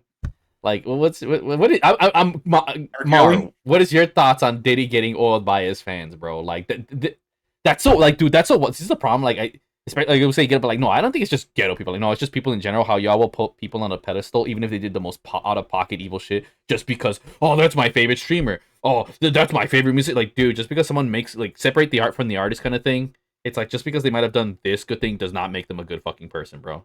Good example, like the dude who made that sword anime. I thought you were gonna say That's a Mr. pedo. Beast. Him too, or I guess his friend. But like, I forgot. There's some Japan dude. I forgot. He made Ryonen Kenshin. The dude's a fucking like a pedo, and thank God he got canceled. It's funny. Literally, what got me mad about that situation is that the companies didn't want to get rid of him because obviously some JP. This is what I mean. Like, no, the JP definitely has some pedo ass motherfuckers. The companies didn't get rid of him, but because of the backlash from all the fans, Western and JP, they had to like discharge him. But Vic Mignogna, oh no, we're gonna. He said the wrong things. He's not with us. It's like they cancel people for saying shit that isn't whatever. I mean, same with Dante's voice actor. But someone genuinely does some out of pocket ass shit, and they're okay with it. That is the state we're at, and why we genuinely need more government involvement. Because like, holy shit, y'all people's morals are fucked. Someone says a bitch is fat, put his ass in jail for life. Someone's out here doing unspeakable things to kids, and you're like, nah, that's okay, bro. Fuck you, dude. That shit pisses me off. And I don't think, I mean, the whole Diddy thing, I get him mixed up with the whole the song about what's his face, the pedo dude. Is like, no, he's just a weirdo. That's the whole thing, right? He's not like a pedo or anything. He's just a weirdo that had weird sex parties, right? That's his whole thing. And his oil. Mm-hmm. Okay. It's not as bad, but the fact that people again were still willing to overlook just how much of a weirdo he is, and this. Oh wait, no, didn't he actually like sexually assault some chick too? That's definitely not okay. I mean, yeah, no, that's. I mean, it was funny. I did die. Like, I was mad But I started dying the second I saw the fans put oil on him. I'm like, you have to be kidding me, bro. There's no way this shit's happening. Woo! But I genuinely believe that the Diddler should be his name from now on because he is a legitimate Batman villain who has gotten away with a lot of stuff that apparently you can't really speak about, and they were having a hard time trying to find everything. I think it had something to do with his kids actually deleting stuff allegedly. And you know what it is? Sorry to cut. It's the fact that go ahead. It's like I said before. Like I said before, we live in a capitalistic world. There is no communist country. Bullshit. And the best proof is money is literally power. These people can get away. These small people, they have money. That's their power. But because they're not stepping on anyone else's toes, they're good. That's why Nintendo's getting shit. See, Nintendo has more money than Diddy. But the thing is, Diddy doing his thing doesn't hurt anyone else's bottom line. Nintendo hurts other people's bottom lines. That's the difference. It's not but the money. Are you stepping on anyone else's toes? If the answer is no, they'll let you get away with it. I mean, good. Just look at the whole. I mean, we're not gonna talk about Epstein, right? But like, because when you think about it, is Epstein fucking over Disney, Nintendo, or any country? No. He's just stepping over some poor underage kids' toes. No one gives a shit about them. I don't know, man. It's just that actually actively pisses me off. How like unless it's hurting someone else's money. Oh, now we care. Oh, it's just some poor 6-year-old girl whose parents don't pay attention. We're gonna pay her $1,000 so we could go send her out to some pedo ass island. Oh, who cares? Oh, there's nothing wrong with that, man. Fuck you. Ugh. This is shit like this makes me question the morality of humanity sometimes. Anyways, let's keep things on topic. I'm thinking about creating Project Ouroboros. Oh my god. Oh yeah, I said the meme that said Superman saving Lois from rkelly. Also, did you guys hear about the 2 games that are popping off about the Persona 5 X game? And there's some villain where he tackles people, which is the funniest shit on earth, and everyone's unironically saying he's the best villain since Wesker. Did you hear about this, Bart? I did not No, hear. I didn't. I heard. Yeah, no, it's popping off, dude. Like, I heard a few people saying like, "Oh wait, this game is actually really shit." Yeah, I mean, the people were so obsessed over the first villain, but yeah, no, there's memes on Twitter, dude, and literally, so basically, in Persona, like how everyone has every villain has a motivation, right, or some shit. This dude's whole motivation is just, I just want to tackle people in the subway. That's his whole thing. Like the simplest motive, and everyone's like, dude, best villain of all time. And even, dude, someone made a post your favorite combos from fighting games with tackles, and immediately someone did the tackle headbutt with you, and I'm like, god damn it. And what's even better is he did it in fucking the train map, for fucking Alex's map, and I'm like, that's the only combo like you can't win. But yeah, that popped off. And apparently it's coming on seasons, whatever. I was gonna play it. I thought it was live action, and then it was turn based. I stopped because I'm like, no, I can't do turn based games like that anymore. That popped off, and did you guys? I know you for sure you had to hear this. This popped off even more about some horse game that was an anime, and it's basically just glorified gambling, but with anime horses, anime waifus. Dude, I said this in the last podcast. I don't recall. It's just horse racing for introverts. Mar, you did hear about I'm pretty sure you had to seen it, right? You had to have seen this pop off. Everyone's playing. Honestly, no, I have not at all. That sounds also, ridiculous. it explains the meme clip I saw so many years ago. The horse of like we'll post some so you can get up to date. Gold like, chip. I understand you now. No, bro, you got like literally everyone. Fucking, it was literally, I saw memes about the Persona game, and just everyone like, oh man, it's the horse. Oh no, also, I mean, dude, Codes is here. He's into that stupid shit because basically these horses are actually based off of her scores are based off of real horses from real horse racing in Japan, and apparently the business was doing kind of bad after this game popped off. I mean, obviously, horse race betting and interest went up dramatically, and apparently, like horse racing has some crazy lore, and apparently, even in the anime, they do make references. I seen one where basically there was an incident where a horse had beef with another horse. And because they got so distracted when they launched it, the horses like they were late and then they were behind, and apparently a lot of people lost money on that shit because the fucking. Oh yeah, dude, that was a really popular clip, and then they made a reference to it in the game. Oh, and then that's how people like rediscovered it. Right. So yeah, fun fact: if you want your niche hobby to become big, make an anime but with anime girls in it. Boom, that's the secret sauce apparently. I'm gonna turn my 8-ball pools into anime women. Which, by the way, kind of works because I do have a lot of anime waifu skins in my Call of Duty games, as I want to be kawaii while I shoot people. Also, nothing makes a dude more mad than getting shot by a dude with a pink gun with pink fucking laser trails. See, like, I play COD like I play Tekken. To be toxic as fuck. Like, if I hear the other dude in the mic getting tight, that's a good day for me. That's half the reason I like these stupid-ass skins, because you know someone on the other end's getting bought hurt taking this game way too fucking serious. I'm like, bro... I mean, dude, there's a lot of them in COD. But yeah, those are two. Oh, Arslen Ash was apparently banned recently because he was on steroids. Did you guys hear about What? that? Yeah. What the fuck kind of bullshit is that? It's stupid, but the next time I think about it, it is a mental stimulus. But it's allowed in chess. Why wouldn't it be allowed in fucking video games? And on top of that, people are already in Adderall. We had that whole scandal with Counter-Strike, if everyone remembers that shit. So it's like, course we Well, do. I'll put it this way: that whole thing that happened in Counter Strike is so big, and I'm telling you right now, it's not the only first person shooter. oh no, obviously, hell no. It's just Like, that. I'm telling you right now, you know what? Fuck Dude, everyone on the out. interview- Hold up. He's leaking. TikTok community, like, if they were to get tested right now, I say about a good 80 to 90% of them are going to get popped easy. I wouldn't be surprised. It's like that one dude in the interview said that exposed them all. We're all on Adderall. Yeah. I'm on Adderall. We're all. You know what's even crazier too is the fact that coffee's also a drug, but we don't get like you. It's a certain like to Gets me. the pass. Just like with hot chocolate as well. There's also like other sugar replacements and sugar Right. food. It's and you know what's drugs are so already in the scene, and on top of that, we already know esports doesn't make the money. Like it's not worth testing people. And on top of when everyone's on, it's like, well, okay, then fine, it's a fair playing field. And what's you know what I realize it's a weird thing. It goes to show you how much more honorable the FGC is than the FPS community. But at the same time, I don't think it matters that much because people bitch more about peripherals like hitbox, and I don't think hitbox is cheating. But like, dude, no one really takes drugs in the FGC. Heck, I've considered it, but even then, like, to help me, to me, I feel like the 1% edge is like, okay, whatever, right? But it's like, yeah, no, people like think about it. We bitch more about a controller than we do about fucking anything else. People don't really boost. We have an honor system. No one really takes drugs or even thinks about it. Like I think what it really is, the difference is the FGC takes it way less serious than the COD community. I think that's all it really is. Because I mean, you look at something like Tokido actually intelligently does take his like a lot, some of the top players, not all of them, but there are a handful. Like, Tokido most notoriously does do some stuff like coffee, whatever, and that is technically a drug. I count it in the same field. But I think what Tokido does, and we do see it in other teams, and I think it's responsible. Yeah, to take your drugs, but take it only like in finals. You still practice and everything because even Tokido knows that if the more you take the coffee, the less strong, potent it is, right? So at a certain point, minus Adderall, it stops working. And at the same thing, he's focusing more on his health than on the coffee, and that's why Tokido's so consistent. I think other some have. I noticed some with their thing is like that's the better choice to take, right? Focus on your body health first.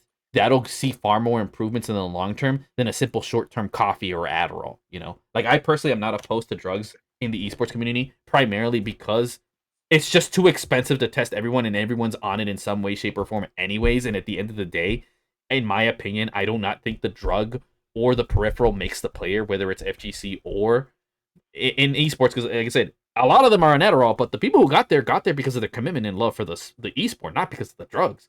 Same for fighting games. Everyone keeps calling the Mixbox a cheater. Bro, I don't think I've lost to a Mixbox user. And I'm an analog stick player. Something that gets shit on consistently for not being a good peripheral. If that's not, that's why I think that's why specifically I feel so strongly about like neither the controller or drugs is that, dude, since day one I got into fighting games and seen the scene, I was always the one that can get shit on. Oh, it's an analog stick. Yeah, just a player. And now we see me. I have over 6 master rank players and easily probably one of the best gamers of all time. I play on fucking analog stick. Even on shooters. Mar, you've seen how fucking good I am on analog stick. Yep. Like the player makes the game. No drugs or peripherals can change that. They can help, but I don't think it's big enough that we have to make a big deal about it. I think it's a much bigger deal in something like a real sport where it's fucking massive. But, and mind you, there are advantages, you know, but at the end of the day, because of the fact that it's technology, you can advance it to things are. And honestly, man, there's just so much bullshit. Sometimes you really do need that edge. Fucking. But I mean, I don't know. That's my take. I mean, what's your thoughts? I mean, Mar, what else you got? Because I know you've already. I'm one of those believers that I want everyone, and I mean everyone, to go into taking drugs. I want everyone in baseball to be on steroids. I want everyone in mixed martial arts to be on steroids.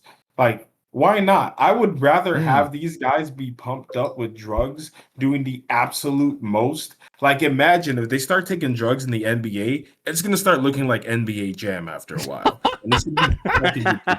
You know, everyone said that. Why don't we have an Olympics with the naturals, and then people with the like? And the funny thing is, I guarantee more people will watch the steroidic version. It's like because it is more entertaining. I mean, to me, I feel like the fine line is at what cost at someone's health. But to be fair, they're already kind of pushing their body a little bit. Like, to me, it's like if you are going to do like I say, like either UFC or Olympics, let them do it for 1 year and that's it. Because steroids particularly does take a toll on your body. But I agree with you. Let run it. Just run that Your shit. body to near death to do it, then you know what? Let's see how far the body can go. Literally. And let's be honest, if they somehow end up bearing children, imagine how incredibly steroid-like those kids will be, but they'll be all natty. Yeah, literally. It'll be ridiculous. Like, trust me. Like I will say this for most of you, I am natty as fuck. I've been tempted by steroids before. Trust me, as someone who wants to be a lifter, did wrestling, it's very tempting.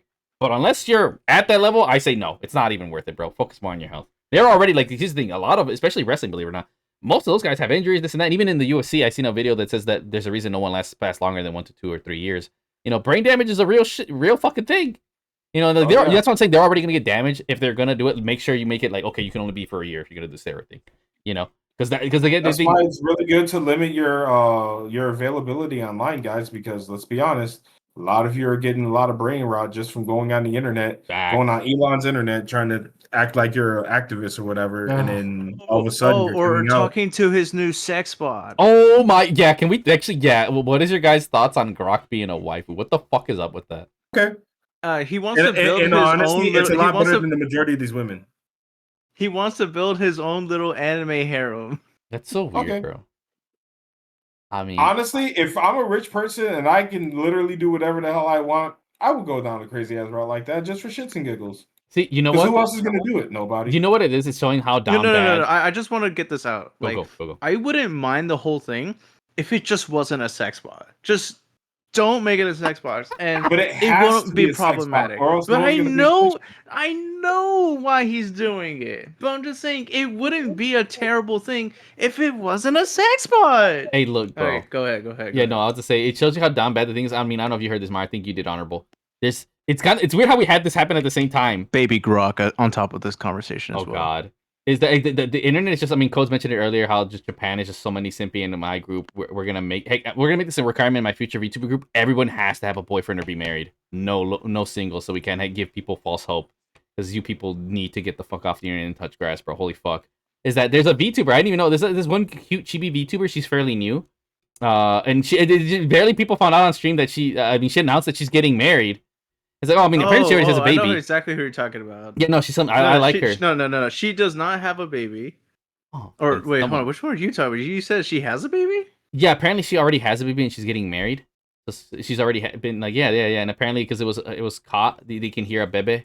And then apparently her boyfriend smacked her in the ass. I was thinking of someone else who recently announced from a previously company that won't be mentioned that they were getting married just out of nowhere. But it was pretty cool. Everyone, go ahead. No, because there's two girls that are green, and one looks like a maid and she's a chibi, and the other one's like a chibi but also kind of matey. It's not maid mint. It's the other girl. I think her name's Nimi. Yeah. She's the one. She has. Like I said, I seen a post. People are coping that because they heard her boyfriend in the background with the baby. So like I think no. She doesn't have a baby yet. She says that she's going to get married, but that she's going to want to start a family soon. But then who the hell was that baby in the background? This is news to me. I guess it must be a baby they're taking care of. Which cool. But it's like really funny because like the fan base have always wanted her to be a mommy tuber, and now they're kind of both getting that wish, but they're also getting cut. Because I mean, look, to me, let's see because of the coping, as you said earlier. I feel like, I don't know, because she's like, I never heard of her. Dude, it's so funny. What's so crazy to me is like take him right from perspective, right? It's like, dude, she's a brand new VTuber. She's barely been around like not even a year. She's a chibi. Who's down bad for this chick? You don't even know what that's what I'll never understand, bro. Like, I'll never understand motherfuckers are down bad for motherfuckers that don't even know how they look like. That's something I will never understand in a million years. And y'all out here falling for a grok. Like, bro, you know it's numbers, right? It's zeros and ones. Like, holy shit, dude. What is wrong with people, bro? Jesus.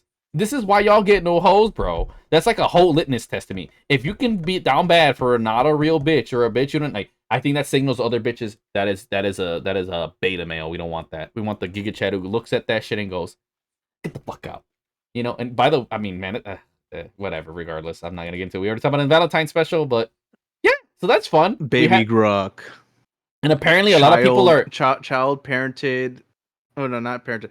Child parented. It is a child safety filter for children to use AI. And here's the crazy thing that this has sparked apparently a lot of the incel losers are getting worried that their favorite VTuber might already be dating. But someone even said like, dude, probably most of them. I mean, I feel here's the best way to put it. If they're big name VTubers, I'm gonna say 10% of them have a boyfriend because, bro, have you seen how busy they are? Do you really think? And then when you have so much access to their personal lives, it's like, nah, they definitely don't have a significant other. Heck, some of them make it very clear that they don't. Because they think about, oh, when I would possibly, like, they make it very clear that they, like, nah, when you're terminally online, you ain't getting no dick. Or again, if you big example, if you know they don't go out, like my girl Shondo or other fellow VTubers, and I'm like, no, they're like me, like, no, all of us, like, I gather 50 to 60% of VTubers definitely can get a boyfriend, right? Because they're in the same position as me. But they're like me, like, dude, we're inside most of the time. Like, they're also, I mean, heck, half of them I probably dated at some point. You know why we're not? We don't go out. The reason, bro. Like, I mean, dude, also tell me, okay, this funny story. Tell me why my boss, for some reason, wants to set me up on a fucking date. I don't know why. Mar, your thoughts? Good luck. I literally just kind of went, you know what, fuck it. Like, I'm conflicted because, like, I don't feel like bothering other people. And this is where I realize I'm in the mindset, too. Like, I don't mind it, obviously, whatever. But, like, first, I don't like these forced. And then second, it's like, I'm so busy with what I'm doing. Like, I even realized until I had my ex, right? And then I was like, damn, man, I didn't realize how much I like having a waifu in my life. But I've been so busy on the grind set with Street for this and that. You don't have to. And I get it. Because I remember, I think it was of another VTuber. Someone that's like, it's not that we don't want to, but we're so focused on what we're doing, we don't have time to think about a fucking relationship. Like, you just don't. And on top of that, too, I mean, for me as a man, I don't know what the girl, but for me, I'm like, I'm too broke to be having a girlfriend, bro. Bitches are money, bro. That's facts. Bitches are money. See, that's what it really is for a dude, bro. Like, nah, I mean, mind you, if I'm just dating. If I'm talking about waifu for life, then I don't care. But I don't know a chick that knows Third Strike besides Sorana. So until I find Miss Third Strike, I'm kind of a ship's creek. Like, it's just casual dating for me. Until I see this chick is based as fuck and is all about Third Strike, like Sorana, which is very funny. By the way, Sorana's actually divorced. Sad news. But yeah, no, that's the main reason why I said I like. To me, it's like, it's not that I can't get no hoes. Like, clearly I can't. It's just that I can't just get a hoe. I got to get a waifu. I need a waifu for life. You cooked. Give me some love. But yeah, we'll see how that goes. I don't know what she's on. I mean, hopefully she doesn't do it. I mean, I'm just like, see, like I said, I'm conflicted because, like, I don't want to, my personal beliefs and everything. But the extrovert in me is like, I kind of want to see where this goes. It just seems like fun. I just, like, when people kind of suggesting do whatever, like, I'm down. Like I said, I'm down for codes a stupid little bike ride if I have time to. That's why same thing with the boss. It's like, okay, it depends how, like, if this is too inconvenient and it has to take me away from baby bro. No, we all know my priorities. Number one, baby bro is always first. No one gets between me and my baby bro. Nobody. He's my baby. But yeah, that's a fun thing. But what was I gonna say? This is just random brought up thing. That's. But we'll see how that goes. I mean, hopefully, I hope have stuff now at this point. Like, I feel like we've touched a good amount of bases right now. There's still. Hold up. Listen, I heard the only thing I retained was the drugs and the fighting game community having an honorable system. Oh, funny. Yeah, I mean, but also, did you guys hear about Japan making titanium solar panels? Yes, sir. Mar? No, I did hear about their internet test, which I'm kind of. Oh, Cap? What's this? Cook. Oh no. Apparently, what was the speed? Let me check the exact speed. But let's see. Well, he checks that. So basically, we got a buff with the solar panels. We got a buff in solar panels. I mean, I guess they have titanium frame. I forgot it was something for better heat. Yeah. Regardless, we're advancing in solar panels so much where it's super viable. There's even a great video that talked about, like, dude, why don't we have, like, this is a god tier idea. They said, but in case you guys didn't know, concrete contributes a lot to our global emissions because it reflects and retains heat in a bad way. And someone said, you have these giant parking lots. What if we just put giant solar panels and have them act as shade for cars while also, literally, it's genius. We get solar energy, the concrete isn't as hot, and you get to be in your car and the shit doesn't fucking heat up. And I'm just like, dude, I feel like we have the solution to all our problems. We just have to have someone think and then someone to pay for it. And then just do it. I'm like, that was the most gigabrain thing I've ever. Because instead of wasting fields that can be used for crops and whatever, we could put it in places that are already being taken up. Like, you know what I'm saying? And on top of that, if you have a solar car, no, even better, we can have electric cars now make more sense if you have chargers in all the parking lots. You don't have to look for a charger. It's in the goddamn parking lot. You can just hook that shit up. I was like, dude, this is fucking genius. But yeah, anyways, by the way, the last solar panel invention we got, fun fact, you guys, is the way they have is a lot. Well, once you're done, let me know because I did I got find you. out This, the last invention we had So was because of the Blu-ray. And in case you guys didn't know, the way solar panels work, they have like cells. You know how we have cells in our body, they're holes. And the more smaller and the more compact you can make holes, the more, solar rays you can catch. Blu-ray helped because of the fact that it has so many little holes. And I like how years later, remember, Blu-ray's been around for a lot of years. And it took someone like, hey, let's combine Blu-ray technology to laser disc and put it into solar panels. So they get the solar panels and then use Blu-ray disc, technology to engrave it. And boom, we had more efficient solar panels. Like seriously, the future is here. We have more efficient solar panels, both from a laser standpoint and material standpoint. And that is great. I'm looking forward to a coal-free Earth, and it's closer than I thought. Take it away, Mar. So Japan recently achieved the world's fastest internet speed, reaching that's 400 terabits per second, Oh, using standard fiber optics. This incredible speed is fast enough to download the entire Netflix library in less than a second. yeah, that's what it was. Yeah, see, no, and Dude, people wonder why I want to move to Japan. No, Yo, I heard that, and the first thing I thought about is immediately downloading all the websites that have like all the free porn before they all get shut down. You know what's even crazier? I've always thought about these kinds of things about backing up my own games for preservation because some people do that, right? Even rare games, and there's even a site that does sell like, bro, you could do that so easy now with, man. I already want to move to Japan, and I said this before. I do want to have solar panels. Now I'm going to use the titanium solar panels. And do you guys notice all three of these happen in Japan? The Blu-ray, Japan. Titanium solar panels, Japan. Oh, fastest internet. That's because they're not wasting their time with politics of whose president is it anyway. Like it's literally like we're too much in our own fuckery to like actually strive to great achievements. Like the only person who's kind of like sidestepping in his own fucking achievements is Elon Musk right now, and like a lot of people who are like behind the scenes going outside of America just so they'd be able to do whatever they want to do in order to achieve another level for all of humanity. Like right now, Japan, you guys are awesome right now. You guys are doing good.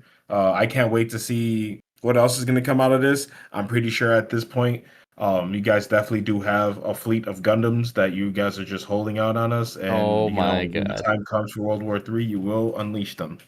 Man, just don't unleash them here because I'm gonna tell you right now. It may not be in your mind and it may not be conceivable, but I guarantee you the redneck from Florida can take all of them down by himself. I mean, you're not including the fact that Titanfall 2 players, we know how to climb that bitch. Oh, dude, he's holy shit. Yeah, dude, the Titanfall 2 players, bro. Yo, Ava suits ain't gonna survive us. But ATF feels more like GTA B. Get that ass banned. Also, I forgot what the hell. Do you guys know what an SKG company is? SKG Stop killing games, killing. Oh, no, yeah, I already talked about that. Oh, also another fun thing that's making the future look even brighter. So apparently there's never been a big study on the carnivore diet, just anecdotal evidence, and from the most I've seen good. But now there is literal. Harvard just dropped a whole thing on how the carnivore diet has improved and even solved some people's illnesses. Interesting. So, like, dude, low-key, this makes me... I've always thought about it, but now this makes me want to dive even harder into the carnivore diet. It's something I've always wanted to do myself. Carnivore. Dude, wait. Hold on. You didn't dive hard already? No. Bro, you've been missing out. Dude, it's hard because fucking, like, trying to get just, like, his, like every time I get burgers or something, oh, it's always padded in bun. Oh, you have to have... Like, it's not hard to get meat. It's hard to get just meat. You can't have any other form of vegetable. That's why you gotta have the Japanese mindset and just pull all that shit away and just have the meat. Plus, for me, I would only do it for a small period and like during my lifting phases. And then me right now, I'm trying to just simply lose some weight and whatever. Because I'm gonna be honest, I like vegetables and fruits too much to quit it. You know, it's kind of like the same thing. Like for me, it's like, nah, I like a very diverse fruit set. But I would at least make 80% of my diet, carnivore at some point, especially if I have the money to hire a personal chef and tell his ass, all right, only meat. Because I don't like cooking. I'm lazy as fuck for that. Oh, gay as fuck. But yeah, so that's super cool. So, and literally there hasn't been anyone yet from even not Alex Jones, Joe Rogan did it himself and he's been on it happy. He's like, apparently he has no constipation problems anymore. It's like, interesting. Yeah, no, kind of. And dude, you already know the vegans and and the lefties are fuming at this, dude. You know they're fucking tight. You know they're tight as fuck. Also, I mean, we may or may not have talked about this, but you guys did hear that Monster Hunter.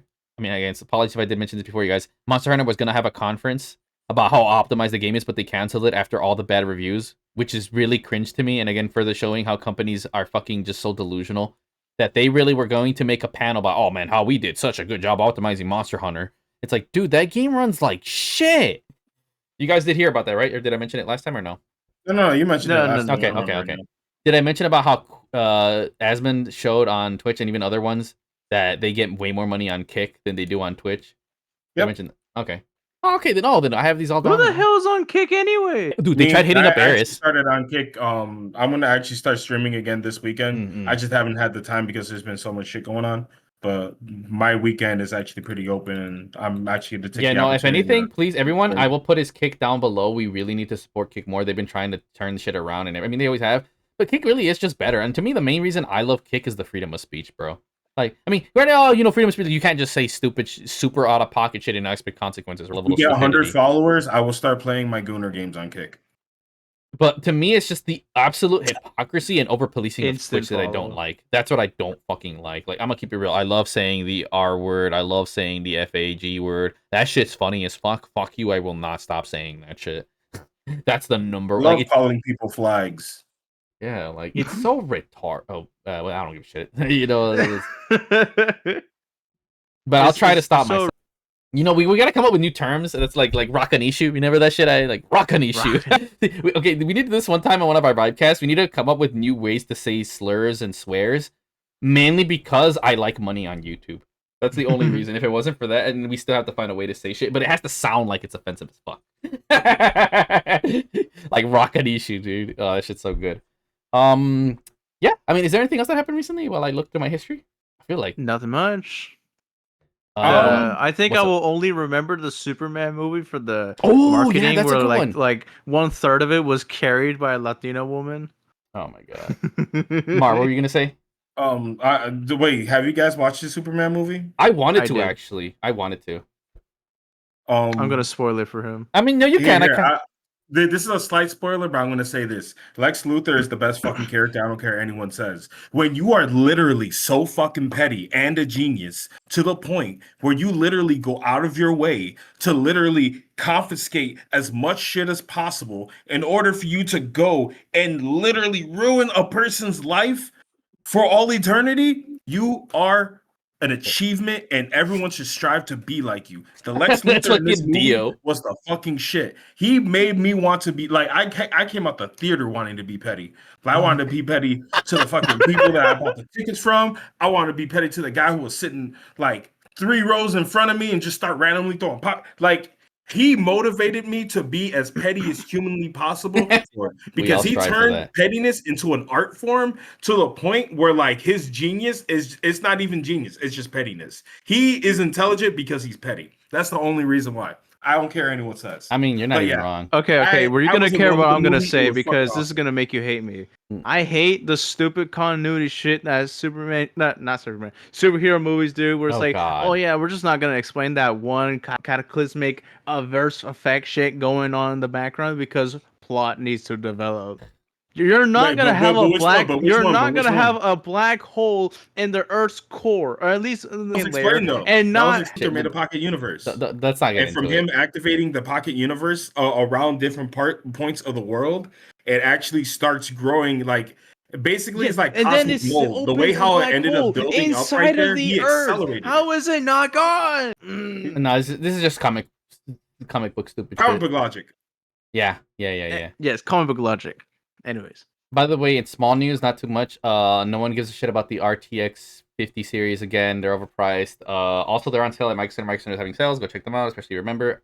They're trying to not mention the RTX 3050 and 3060, or about 5060, 5050, because they're absolute garbage. And the fact they are still using 8 gigabits of VRAM pisses me off. Right now, I have an RTX 2080 Super. And it's tweaking on me, but I was going to return it anyways because 8 gigabytes is too little. This is disgusting, especially with how demanding these stupid games are. Again, please stop using ray tracing. Please stop using this AI bullshit. If you guys just added more VRAM, we wouldn't need this stupid shit. Holy fuck. These people want to be fucking cheap as shit. That's why I'll keep saying I'll die in the hole that ray tracing is gaslighting from companies to charge you more for cards that barely do more. That's all it is, bro. Like, it's AI tech to cope for the fact that they don't want to put in an extra chip that'll cost them like $2, bro. Lazy ass hijo de putas, bro. But anyways, on that note, what I wanted to get back about was what was it? 'Cause we were talking about my whole thing about the Superman thing. I seen go guys check out the Real Life Wizard. I wanted to see it because it seems that this one understood what Superman was actually about. The whole point is that he is a hero. He's here, like, we're not trying to have him be all edgelordy like the fucking other Superman one. But the thing is, apparently it is brought down by some weird writing, as we're seeing from Honorable Talk. And of course, there's like some semblance of woke. I mean, I don't know. I mean, you get ties movement. I mean, I had a feeling from it. But to me, I felt like there was a genuine sense of like authenticity. And everyone, I will say there was apparently one part which I don't like too, where they're kind of saying, "Oh, Superman's an immigrant." It's like, or alien. It's like, okay, yes, but that's not the same. I hate that. That's the thing that rubs me the wrong way. Because in case you guys don't know, we mentioned before too. Even as a Latinian, I'm a permanent resident. In my opinion, I say we need to like double down and empower it. Stop with the Hispanic corner. Stop with the Asian. Call us the alien section. All right. Whenever I step outside, I call my strap bag the deportation bag, on the go, ready. Yeah, like, to me, I don't like that they want to compare Superman to like illegal aliens. First of all, he was a baby. That's not the same. Y'all choose to be here on some stupid shit. And second, like, it's the same thing. I would say basically, like, if Captain America, the way how they did it in the media versus what actually happens in the movie, you genuinely don't even fucking notice it. Like, okay, you're right. It's fucking Superman. Everyone knows the story of Superman. He's right.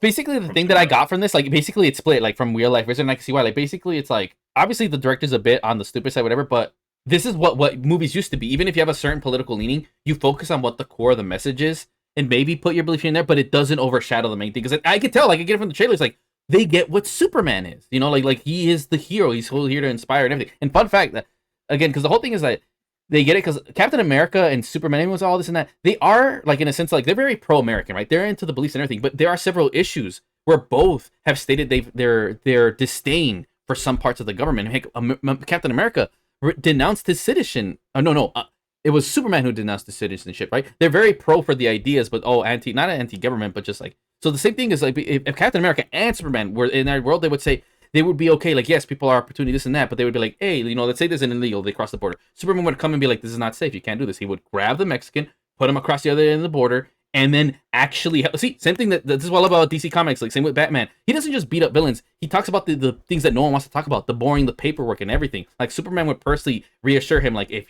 it's true what you guys will say, I will personally make sure that no one harms you, and you can enter into this if it's true. And like, because that is what it is. And that's what it's about. If you really need to be in here and in safe passage, that's the real message we can all agree on. Superman would be like, no, you have to do this the right way, because if you're doing this the wrong way, okay, yeah, you may need to be here, but you're going to give an access for people that don't need to be here, right? Or they're here the wrong way. I could see, like, so it's very weird how people want to take this, oh, see, Superman's pro-immigration. Like, no, he would not be, because he's literally Captain America and Superman are the most pro-rules people you can ever see. But they also know how to use the rules to do good things. That's who they are. They're there for the pinnacle of how you use the rules right. Heck, and even in one issue, I don't know if you guys seen it, it's an animated series or animated movie or whatever. But by the way, DC cooks more than Marvel. And they actually had it where Superman was legit and illegal. He crash landed in the border and got picked up by Mexicans. And he actually is a villain in that world. And I vibe with it because, no, seriously, like, I am Latino, and I do have some resentment and dislike for American government, this and that. And it happens when you're a minority, because you get to see the worst of people. And I really like it. It was literally a genuine, as a Latinian, I approve. That was a realistic Latinian Superman. He ended up having this power, and he's seen how he got treated. Because think about it, they assumed he was Mexican. He didn't have papers. He saw the worst of what the world had to offer. Because at the end of the day, that's what I love, is that he's just human at the end of the day. Why is Superman a good person at the end of the day? It's because of the parents that raised him, right? He is a result of what happened. That's why he's a Boy Scout. Make him a Latinian. I mean, dude, if I was in his position, I would probably do the same thing. Yo, I'm going to take over fucking America. I'm going to make it the way I want it to. Because, no, we need to, be this and that. And then, there's obviously ability to realize, okay, whatever, right? It was a good story. And it's super realistic because I can see myself like that. I'm a Latinian, So hands down to the writers, y'all cooked. That was the most, like, a genuine, like, good what if Superman. And it actually makes sense because, like, dude, a lot of the things he said and everything, I fucking resonated with. Like, and the funny thing is, yeah, the origin of Superman 2, again, he was super anti-Nazi, and the people who originally made him came over to America to escape Nazi Germany. And what was one of the things? He was punching Nazis, same with Captain America, so it's so weird to me. It's like that people try to overreach, Captain America, like, dude, they've always been that, but it's been more than that. Like I don't know, man. Like to me, it's like, you people are too stupid and want it to be like I said, same with David Jaffe. You guys, I'm an immature moron. the heroes would side with me. Like, no, you're an idiot. You know, like things are nuanced. Like, I don't know. Regardless, I got a bit off, whatever. But the main thing is I could tell that they understood what Superman really is. They might have put their side, whatever. But if it was the real him, like I said, Superman would defend the borders, but he would also welcome people. He would do both because you're supposed to do things the right way. You know, that's all it is. It's common sense. I mean, at the same time, like, you know, this is why no one likes pacifist characters because they're so realistic and stupid. Like Aang from Avatar: The Last Airbender, he's fucking obnoxious and annoying because he's a little bitch. But you got people like Batman and Superman who know, like, yeah, they're good. They would rather not fight. They genuinely would rather not. But they know you gotta throw hands because some motherfuckers don't listen. And that's the problem. We got a bunch of pussies like David Jaffe that won't throw hands. That's really what it is, bro. We got pussies that can't and won't throw hands, but they do. Oh, they want to do it from the safety of the community. Oh man, yeah. Oh, like, do you guys see that one stupid chick that said that out of pocket shit? You know what I'm talking about? Whatever. Her dumb bitch ass faces that, as it says, having kids is a disability. Fuck that bitch. But apparently she was having a conversation with Asmon, and then the stupid jailers. Oh, did you punch him? And she's like, what? No. Like, see, okay, y'all want to punch some random normie. Like, y'all want to have violence for someone you know isn't gonna beat your ass in 0.2 seconds. Because I guarantee you, this is the Joe. Notice this. I've never heard anyone say they want to throw hands to Joe Rogan. Same thing. How fucking Will Smith got called out. They're like, okay, you'll slap, you know, someone who's shorter than you. But what if it was The Rock that said that? Oh yeah, you wouldn't slap him then, would you, bitch? Like, people are just pussies. It pisses me off, bro. But anyways, yeah, that's my resentment for pussies, and that these people don't understand what a real hero is. Because at the end of the day, bro, as someone who looks up to and idolizes a lot of heroes and villains, is that y'all don't know what it takes because y'all are pussies. You can't be a pussy and be a hero. It takes balls to look at a fucking fire or a situation and know that you might possibly fucking lose your life, but the thought of sitting there and hearing someone scream and help and not being able to do anything bothers you way fucking more. And that's something y'all motherfuckers don't have. Anyways, let's not reveal anything about my personal past anyways. By the way, no, I did not run into a fire, but I totally would if I had to. Especially if they were squishies involved. He would run into a fire if his PC was in there. You know what? The PC can and a lady who played Third Strike was in there. Oh, like maybe. But yeah, shout out to the guy who was a pizza delivery and saved 3 kids from a fire and broke his leg from falling off the window. And when the people got to him, his only question was, "Are the kids okay?" What a fucking legend! I respect that man. I don't know his name, but hats off to you, brother. See, that's a fucking hero. I hate when these people like, "Oh my god, they transitioned. They're such a hero." Fuck off. Cringe. Anyways, anything you guys have to say? Man, I went far off with that for that one. Anyways, what you got for me? I'm going off today. I mean, why stop a man who's cooking a gourmet meal? No. I feel like I'm going a bit too real. I think you just made your dessert. I gotta stop and see, man. This is the most real I've been for absolutely no reason. Maybe because it's been such a long time. It's because we bring it out of you, man. It's because it's the Vibecast. I mean, you know what? We're Chat here brings to get that out our of me. real selves out there. No, okay, not too much, bro. Even though that has happened, and it's mainly me. Yeah. Yeah, I like how you can't even like. I'm sorry, bro. Just be me tag. See, this is when it does get political, right? Like it's because it's you ever notice it's whenever it's the message, right? Like why I got into. I was gonna say it's the message. Yeah, man. Like, dude, I'm gonna be honest. I feel like I'd be a piece of shit person if it wasn't for the shit I grew up with, man. You know, like I aspire to be like people like Captain America or Spider-Man. You know, just get bit by a radioactive spider. No. Though I also do like the villains when they make a really good point, like Pain or Gil or Wesker. So I mean, I guess I'm more of a neutral. I thought you were gonna say like some Marvel or DC villains like Doctor Doom. He's kind of a dick. Wonder who that reminds me of. Shut up. Like, dude, I have an ego, but actually, not even compared to him. Fuck no. Like that dude's petty levels of ego. Same with fucking Lex Luthor. Also, I don't know why. I had a friend explain it to me. Why I thought of it, but I remember Lex Luthor being like a more like bigger body and like some kind of like green armor. Yes, that is later, and if I not recall, the Injustice games, and then also some other stuff. Whatever. I mean, there's different renditions. Vile. Welcome to the Vibecast. Are you ready to get philosophical? You missed it, bro. I went hard. What's something you want to talk about that's happened as of recent, Mr. Vile de Pile? Vibecast before. And we've only been, it's 10 to 2 hours. I'm about to lose my Game Pass in 2 days. Boy, if you don't get yo. I don't fucking hear it. Okay, mister. I'm addicted to fucking creatine. I need creatine. Oh, funny. I was also gonna say too, man. I was gonna mention the creatine when we were talking about the esports thing. Like creatine is something you can't even test in esports, and there is some tangible benefits to the mind. And I do take creatine. Damn, I should have added that when we Hey, talked about esports. Thanks for bringing that up. so, so should carotene be banned in esports? Yes or no? No, we were talking about this, and I don't think any drug should be banned at all from esports because I made the whole point that I think the person makes the esports player far more than any drug does. I mean, think about it. In the fighting game community, they want to ban a certain controller, and I've never lost to a single person who used that type of controller. Like, I think it's down to the person Okay. more than the fucking peripheral or drug. Far more. So somebody could smoke a joint? Yeah, I don't give a fuck. Like, I think it matters more in actual physical sports than it does in an esport. I'd like to object. Okay, go for it. If you do cocaine and you playing Call of Duty, You're cracked. you're gonna be Literally. going hard as fuck. Well, I mean, that's the whole point. Don't we want to see? To me, here's the other reason why is because at the end of the day, this is what I tell people all the time as an esport. You're an entertainer first, pro player second. Your job is to entertain. That's where you get money. It's not the fact that you're good or that you're the best. No, it's because you're entertaining to watch. That matters far more. That's why to me, even when I play fighting games or do anything, I try my best. I mean, luckily, thank God, I don't like playing boring styles or boring weapons. Maybe for like a handful or get to a rank, but for the most part, like my job is to entertain. Like that is your job as an esport. You are an entertainer first, pro player second. So me being cracked, if it's cheating, but is it entertaining as fuck? Let it rock. Being entertaining is far, far more important. Because at the end of the day, if everyone doesn't take drugs on COD, but it makes it super boring, well, then you have no money to become an esports player in the first place. You know. Plus, I even mentioned too the problem why I don't think it would be is, dude, testing for drugs is really expensive, and esports does not make money right now. So there's no point. Like this conversation would make more sense later down in the future. Funny. Not like they used to, dude. Hell no. Fuck no. Esports is struggling right now. We've already discussed this before. Chat, is this real? I mean, here's the best way to Type put one. it. No one gives a shit about Street Fighter 6. Well, I mean, more people care about Street Fighter 6 in Japan. But even then, like, dude, no one cares about Street Fighter 6 or COD. No one gives a shit. And they both have, like, $1 million prize pools. I mean, I don't know if COD does anymore, but I know Street Fighter does. They've had it 2 years now. $1 million. No one cares. I don't even care. I don't care anymore.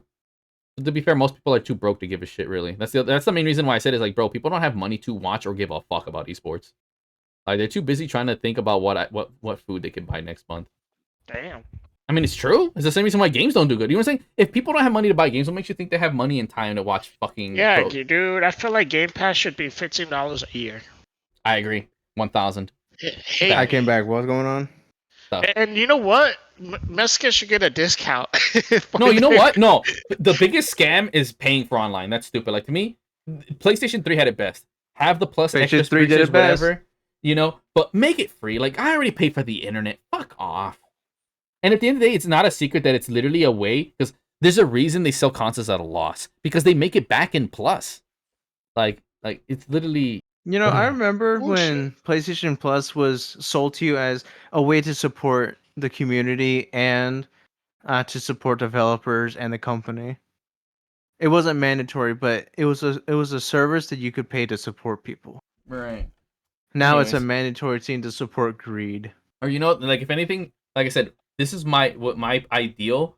If you had to, or optional, charge like Nintendo, where you charge $10 for an entire year, $30 if it's for the entire system, but make it Game Pass quality.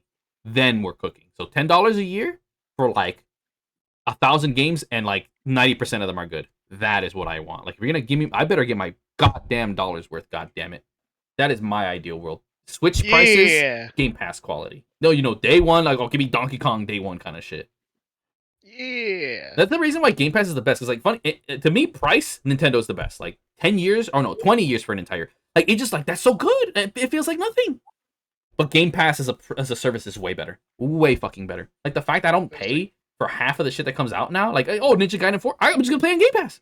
And if you really, really like the game anyways, you're gonna buy it. Like, it's actually been proven that they make more money because people who are mildly interested in it or into the hype, they'll pay their $10, like Call of Duty Black Ops, get money. And then the people who really, really like the fucking game, they'll buy it anyways. I forgot so I guess if I buy the game, I don't have to worry about paying for Xbox Literally, exactly. That's the other reason too. Live, right? Because the online is free, though, if I just want to play. Exactly, yeah. Oh shit! So it looks like I'm just gonna buy Call of Duty at this point. Game I've been playing. I mean, to me, like I said, I love Game Pass. Like Nintendo and Game Pass are my preferred ones. Plus can go fuck itself. Don't get me wrong. You know who's doing it right, and nobody's talking about it. Nintendo. That's what I said. $20. I said $20 per year. Yo, that's true though. You're not. 5 people. You're already making 100. Like, what the hell, dude? Yeah, no. And I like their Nintendo service is okay. It's not the worst. It could use. I mean, to me, it'd be more. Don't really use it as much. No, because they barely have any games. It barely has any fucking games. That's the problem. And even then, don't get me wrong. I love classic games. I personally just don't give a shit about most games underneath the PS1. Like there's a handful here and there, like Donkey Kong and whatnot. But like at the end of the day, they're limited by the fact that there's only so many quality games in that era. And then also, it is Nintendo's fault. They just don't want to put more old school games on there. So they're also just being lazy pieces of shit. But at the end of the day, this really is, and we all know, people mainly buy it to play online, and they know it. Like, how many Game Pass Plus and Nintendo subs would there be if you didn't have to pay online? I guarantee you, it would be like a niche thing. It'd be like, oh yeah, the service. Kind of like how, best way to put it, kind of how people forget EA and Ubisoft, the subscriptions exist. It'd be like that. Like, people would probably forget they exist. Like, people won't pay for shit unless they have to. That's the honest reality where we're at. Or they really want to. Those are the 1-2. Like those same COD morons, well, they'll buy COD because they have to buy COD. Same with the FIFA tards, or the 2K tards. But the average person, like, if they don't have to, they won't buy, FIFA to play online. Like, imagine if I was like, we would all here buy FIFA if we had to play online. We wouldn't buy it. You don't have to worry about FIFA because FIFA. Whatever. You get what I'm saying, though, right? Shit. Like, it's an honest truth. Hey, even I wouldn't buy most game, whatever. Maybe I'd buy it for like a month here, there, or maybe a year max. But I would not have Plus or any of these for as long as I would, if it wasn't for the fact that I could play online. That is the main reason I get them. The fact that there's games is more of a bonus. Because, dude, you guys have seen them. I have like 90% of the catalog of most of these Plus subscribers. Army news? What do you got? We did talk about Diddy already. Musk and his... oh, yeah, we talked about grok. 1950s restaurant. Wait, I don't know about that. We were just talking about dudes being cool. The sex bot. Yeah. Sex bot. I can fix that. Or have the fucking weirdos. God, but that's actually a pretty sick audio. Also, you missed it. You missed it. I did the for something, and it was perfect. Hey, you're like, get back to work. Mm-hmm. Anyways, what the hell are you talking about? What's this revelation? So, 1950s, but in the future. So basically, this motherfucker plant a retro futuristic burger joint in California. And it's like a big projector that plays like not old cartoons, but like I guess he paid somebody to, have some type of cartoons playing in the background. It's basically like a Sonic in a way. And instead of having humans serving the food, it looks like they're gonna have the Tesla bots serving the food. Oh yeah, I did see that. Yeah, I did. I also an unrelated thing, but I'm gonna say this to remind myself later. It's like there was also like this broadcasting that happened like some time ago. I want to say less than a month ago, of like Japan opening these convenience stores that are like super futuristic looking. But continue on with yours first. I don't know what else to say, but the burgers look like it's gonna taste like another restaurant. I mean, we've already kind of perfected the burger in certain chains and stuff. You can only get so much better. There's not much more you can do, All right, so let's talk about it, right? Go for it. If I bring 2 burgers right in front of your face, you're gonna be able to tell from which restaurant's from which, right? No, not unless I know them vividly. I'm not a connoisseur of burgers. I mean, it's the same thing. Like whenever I told you with 30 and 60 FPS, for the most part, right? Let's say assume you're a normie. You will be able to tell the difference more for 360. Like, if you showed both, they wouldn't be able to tell because they're the normies. But, because I noticed it with Halo, right? Like, whenever I said the 30 to 60, I could feel it, whatever. But when I went to 60 to 120, I didn't notice it because I don't play Halo like that. But with games you're more familiar with, you notice it more. Same thing with the burger. Like, if I barely go to both the burger joints, how the fuck am I able to tell? Like, I'm not a burger connoisseur. I don't know what to look for. That's with anything in life. You look for the topping. Different burritos from 2 different Mexican restaurants. Okay. I wouldn't be able to tell because I don't even know the restaurants in the first place. Okay, hold on. First of all, if we're comparing burritos, you have to split it in between the middle and open it. That's interesting. You get what I'm On top of saying, that, though, because- right? what do you mean, dude? because You work at a everyone Mexican because restaurant. everyone How is do you using the not have a same burrito? Oh no, here's a better question. If you gave me another burrito and then you gave me the one for the restaurant, could I tell the difference? Yes, because that's the one I work at. I know our burritos. You know what I'm saying? That, yeah, because I'm exposed to it. I'm familiar with it. If I'm not familiar with it, I'm just might as well be My guessing. bad. You know what I'm saying? I get you. I get you. I do know Burger King burgers though. Burger King burgers That shit slaps. do hit sometimes. Burger King's not been doing that well lately though. All I want to say is Elon Burgers look like it's stolen by Smash Burger. Well, see, you get my point though. Like, it looks like such a generic burger. Even you're like, oh man, that shit looks generic. Like, you know, see, because again, we're familiar with at least generic burgers and good burgers. I'm a burger expert. So I get you there. I'm not knocking you. I'm just saying, like, you know, and I believe you. But yeah, anything else you want to talk about? We've talked about everything that I put on the notes, and I think as well with whatever Mar might have put. So we're kind of wrapping up at this point, really. And I went off on a mini tangent. I'm gonna make that its own thing because it got really deep for no reason. Which we should ask Mr. Vile. Oh no, I don't know. Okay, no. Let's not make it longer than it needs to be. You Okay, fine. can ask later, off stream. Ask me when are you recording? That's why. This Well, whole it's a thing was a podcast. podca- Didn't you just hear when you? Okay, so fuck it. Ask me now. Make his editing work harder. Oh my! Fine, go for it. I want you to know. I want you to give your take on this thing that I have. Only if you accept your true self do you not worry of an appearance. What is your take on that? Yeah. See, I told you, bro. You know what this reminds me of? It's like you guys are just telling me, "Hey, what zodiac sign are you?" And you're just Oh gonna nah, that's okay. No, Sure, first No, of all, I've had this for years. I've at least had this for like a good 3 or 4 years. first of an all, identity and and- appearance. Like you asking me what An the difference identity is is? illusion. If you accept your true self, do you not worry of an appearance. What the hell? Identity illusion? Are you trying to say we're in the Matrix? Yeah, he wasn't ready, and that is all. Popping champagnes You're funny. over V I shojo love drama because now we can celebrate the one and only Hololive because there's no other competitors.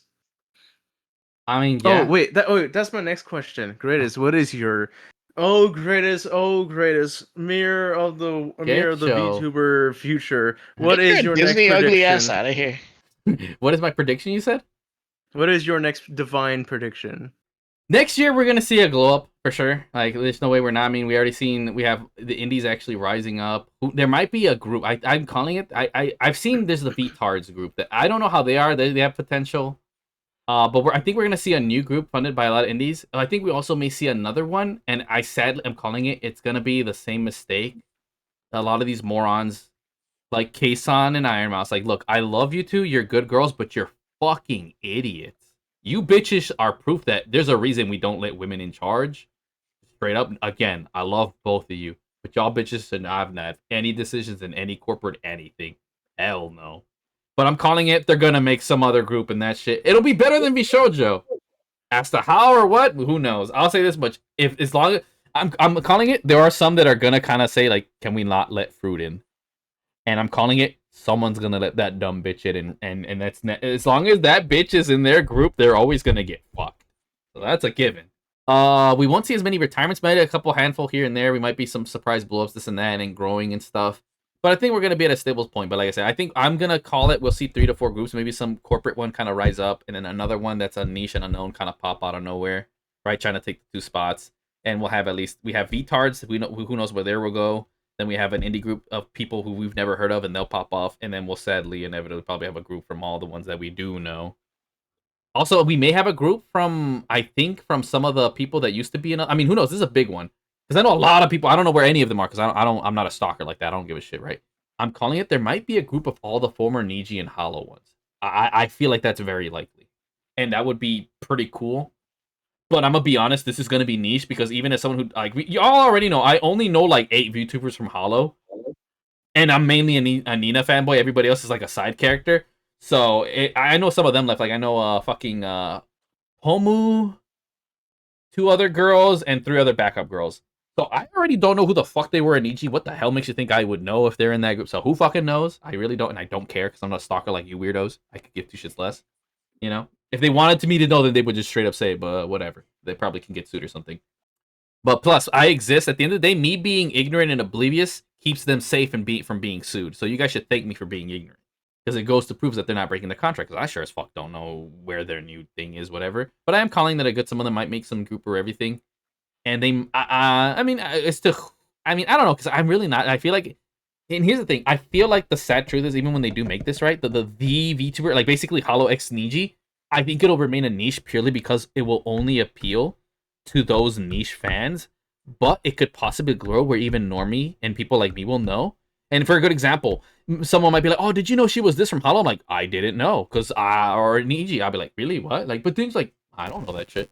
Like, there's gonna, and I feel there might be an inner turmoil conflict where there'll be people like me on my side where we're not terminally online. We'll be like, "Wait, what? She was from Niji?" Like, we wouldn't be able to fucking tell. Oh, you can't. You tell by the voice. I'm like, she sounds different. She's not making a voice this time, you know, because they do that. And I feel like there's gonna be a subset of niche losers that are gonna get mad at people like us for not being terminally online, but that's like way into the future. So that's a mega prediction. But yeah, that's my VTuber predictions in a sense. Like, who knows? These are, I would say, not even 50-50, like maybe 10-15, but definitely there's definitely gonna be the greatest. Go ahead. No, there's gonna be at least one indie and one corpo for sure. I guarantee that. There's no ifs, ands, or buts about that for sure. That is my guarantees at least. Everything else is up in the air, you know, theoretical. You know, the greatest gospel has woven into the air. I mean, I don't know, man. I'm just coming from a logical perspective in a sense. I'm not like, I'm literally like, here's the best way to put it. When it comes to gaming, I am the authority. There is no question. You question anything, get the fuck out of my goddamn office. Anime, whatever. You know, maybe above average. You know, as this and that. You know, you're better off listening to Anime Man, and I know people don't like his ass, but he's probably got better takes than I do. You know, he's the Anime Man in a sense, but he's not really the Anime Man to me personally. But anyways, and then when it comes to like movies and shows, okay, maybe a bit higher. Oh, especially Marvel. You know, definitely the Marvel head. Star Wars as well. But VTubers, nah, that's at the bottom, bro. I am the last motherfucker y'all should be for VTubers. Shit, yeah, I'm gonna just be keeping it real. Like I am. Remember that circle we were talking about? Remember, Honorable? Yes. I am like, not a visitor, but definitely like the circle, you know, there. I'm like the 80 to 75%. Like, that is just straight up on, you know, and the thing is, I'm a VTuber. Like, I'm technically a VTuber, but I'm like an FGC VTuber, you know? Oh, same with FGC. I'm clearly in the inner circle. But like, and I'm happy. I'm happy here because personally, I see the deeper you're in the circle, the more of a simp you are, and I refuse to be a simp, so. That's just me. Some of y'all motherfuckers need help. Y'all need grass. And I like grass. I know what grass feels like on my feet. I bet y'all don't know what that feels like, do you? It's pretty good. But yeah, there you go. The greatest has spoken. I mean, you know what I'm saying? At the end of the day, people, when they listen to me, they shouldn't listen to this as the perspective from, basically, okay, I'm going all over the place. You guys know how sometimes... how they'll have like, oh my god, that's one of the best directors of all time. Oh, that's the best musician of all time. You're hearing the opinion of someone who's a professional in their industry. And that's how people should take it. When they hear like, oh, whoa, that's greatest gamer. That's one of the greatest gamers' thoughts on this. Same thing where, I mean, I hope in the future happens that, this is why, the other reason why I kind of don't like I like small streams, is that if I'm ever on another stream, I want to be respected. They're like, oh my god, that's greatest. You know how people are like, oh my god, that's PewDiePie. Oh my god, that's Maximilian. I want that. Because I'm the big dick of my field. I want to be respected. You're not the greatest director, dude. Oh, well, obviously not a director, but I'm the greatest gamer. I demand as much respect. But also at the same time, with the caveat, like, okay, yeah, I respect my presence and everything, but at the same time, don't take my shit as gospel. You know, I'm not a delusional fuck. Like, don't take my words, you know, take them with a grain of salt. Like, oh, this is the perspective of a gamer. Same thing is like with like when that dude said Marvel movies aren't cinema, we should believe it. It's his field. He's right. The Marvel movies aren't cinema, but that doesn't discount that Marvel movies have great story, or Marvel comics have good stories, right? Like, you know, take them for the movies, but don't let that discredit the Marvel series, right? Like, you know, and same thing with me. Like, just because I might not like something, or even music, dude, I am a gamer first. I am not a musician or a director, and even I can admit when I can be wrong because I'm not a professional in those fields. Same with animation. You know, are you really going to take animation advice from a dude who plays video games? No. Are you going to take Call of Duty and Street Fighter advice from the dude who's good at both? Yes. You know, it's as simple as that, really. So, you know, I'm not a crazy dude. Like, because there are some people out here that unironically think, oh, just because I do insert thing, like, good example, like, basically fake smart people, as I call them, they'll do one thing, right? They go to college for, like, oh, I'm an architect. First of all, no one gives a shit that you're an architect. Also, just because you're an architect does not mean you're the smartest person in the fucking room, you jackass. Like, okay, cool, I don't know how you do all your gay architect shit. Cool, good for you. But that doesn't mean I'm gonna go to you for everything. If I need medical advice, I go to Codes. That dude went to college for that shit. What do you think I call him? Dr. Codes. You know? Go to people who are professionals in their field. That's kind of the gist I'm getting. This always respect them and their authority, but when they step out of their line, feel free to call their ass out. Good example, look at Bill Nye the Science Guy. He's an overall general scientist and good as an educator, but the second he starts to delve deep into any subject, whether it's biology, space, physics, he gets called out by other scientists because they're like, actually, you're kind of wrong on this, dog. Like he'll be right at first, but then he's wrong. Because life is complicated. You can only I'll say this much: you can only ever truly master one thing in your fucking life, and that's what you are, the big dick. No one except other people who are big dick are allowed to question you. Everybody else, shut the fuck up. Y'all don't know shit. But guess what? You have to be the same in other shit. Like, okay, cool, I'm the greatest gamer. Do you think I'm gonna act like that towards a physicist? Get the fuck out of here, bro. I know, like most people think, oh my god, you know so much, you're so smart. Like, okay, cool, yeah, I get the fundamental basis of a lot of shit, and I understand when they explain it to me. But I'm not out here going looking at telescopes or coming up with fucking theories and shit. And like I might have an idea here and there, but that doesn't mean I'm a fucking goddamn. Oh my god, I'm such a junior. Just because you got a concept of what someone says on Discovery Channel does not make you a fucking scientist all of a sudden. All right. Same thing. Like I could show a video to I've shown even Vile, like how to do Korean backdashing. He gets it, whatever. Does that make him an automatically Tekken player? Fuck no. You can get concepts, but doesn't mean that you fully understand or master it. Anyways, I have no idea why I went off this tangent. You were so wrong on the last part, though. I just said greatest gospel because it just rhymed. I mean, okay, yeah, but whatever. Yeah, no, basically, I'm trying to, like, actually, and I guess, be humble. Don't take it as gospel. Like, I mean, there are times where, like I said, if he showed you, I was right as fuck. That one you guys have to give me. I was so fucking right on shit.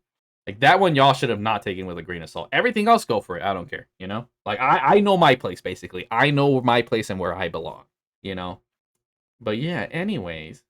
You know, I'm happy. Like I said, if I can be a bitch in every other field, but I get to be the big dick for gaming, I'm happy. Like, that is my genuine belief. That I can sit here, y'all want to talk about music, whatever. I will sit here and be like, yes, sir. You know, whatever. You know, I'll fucking I'll suck your dick, whatever. But when we talk about Dirt Strike, y'all better get on your motherfucking knees. It's your time to suck.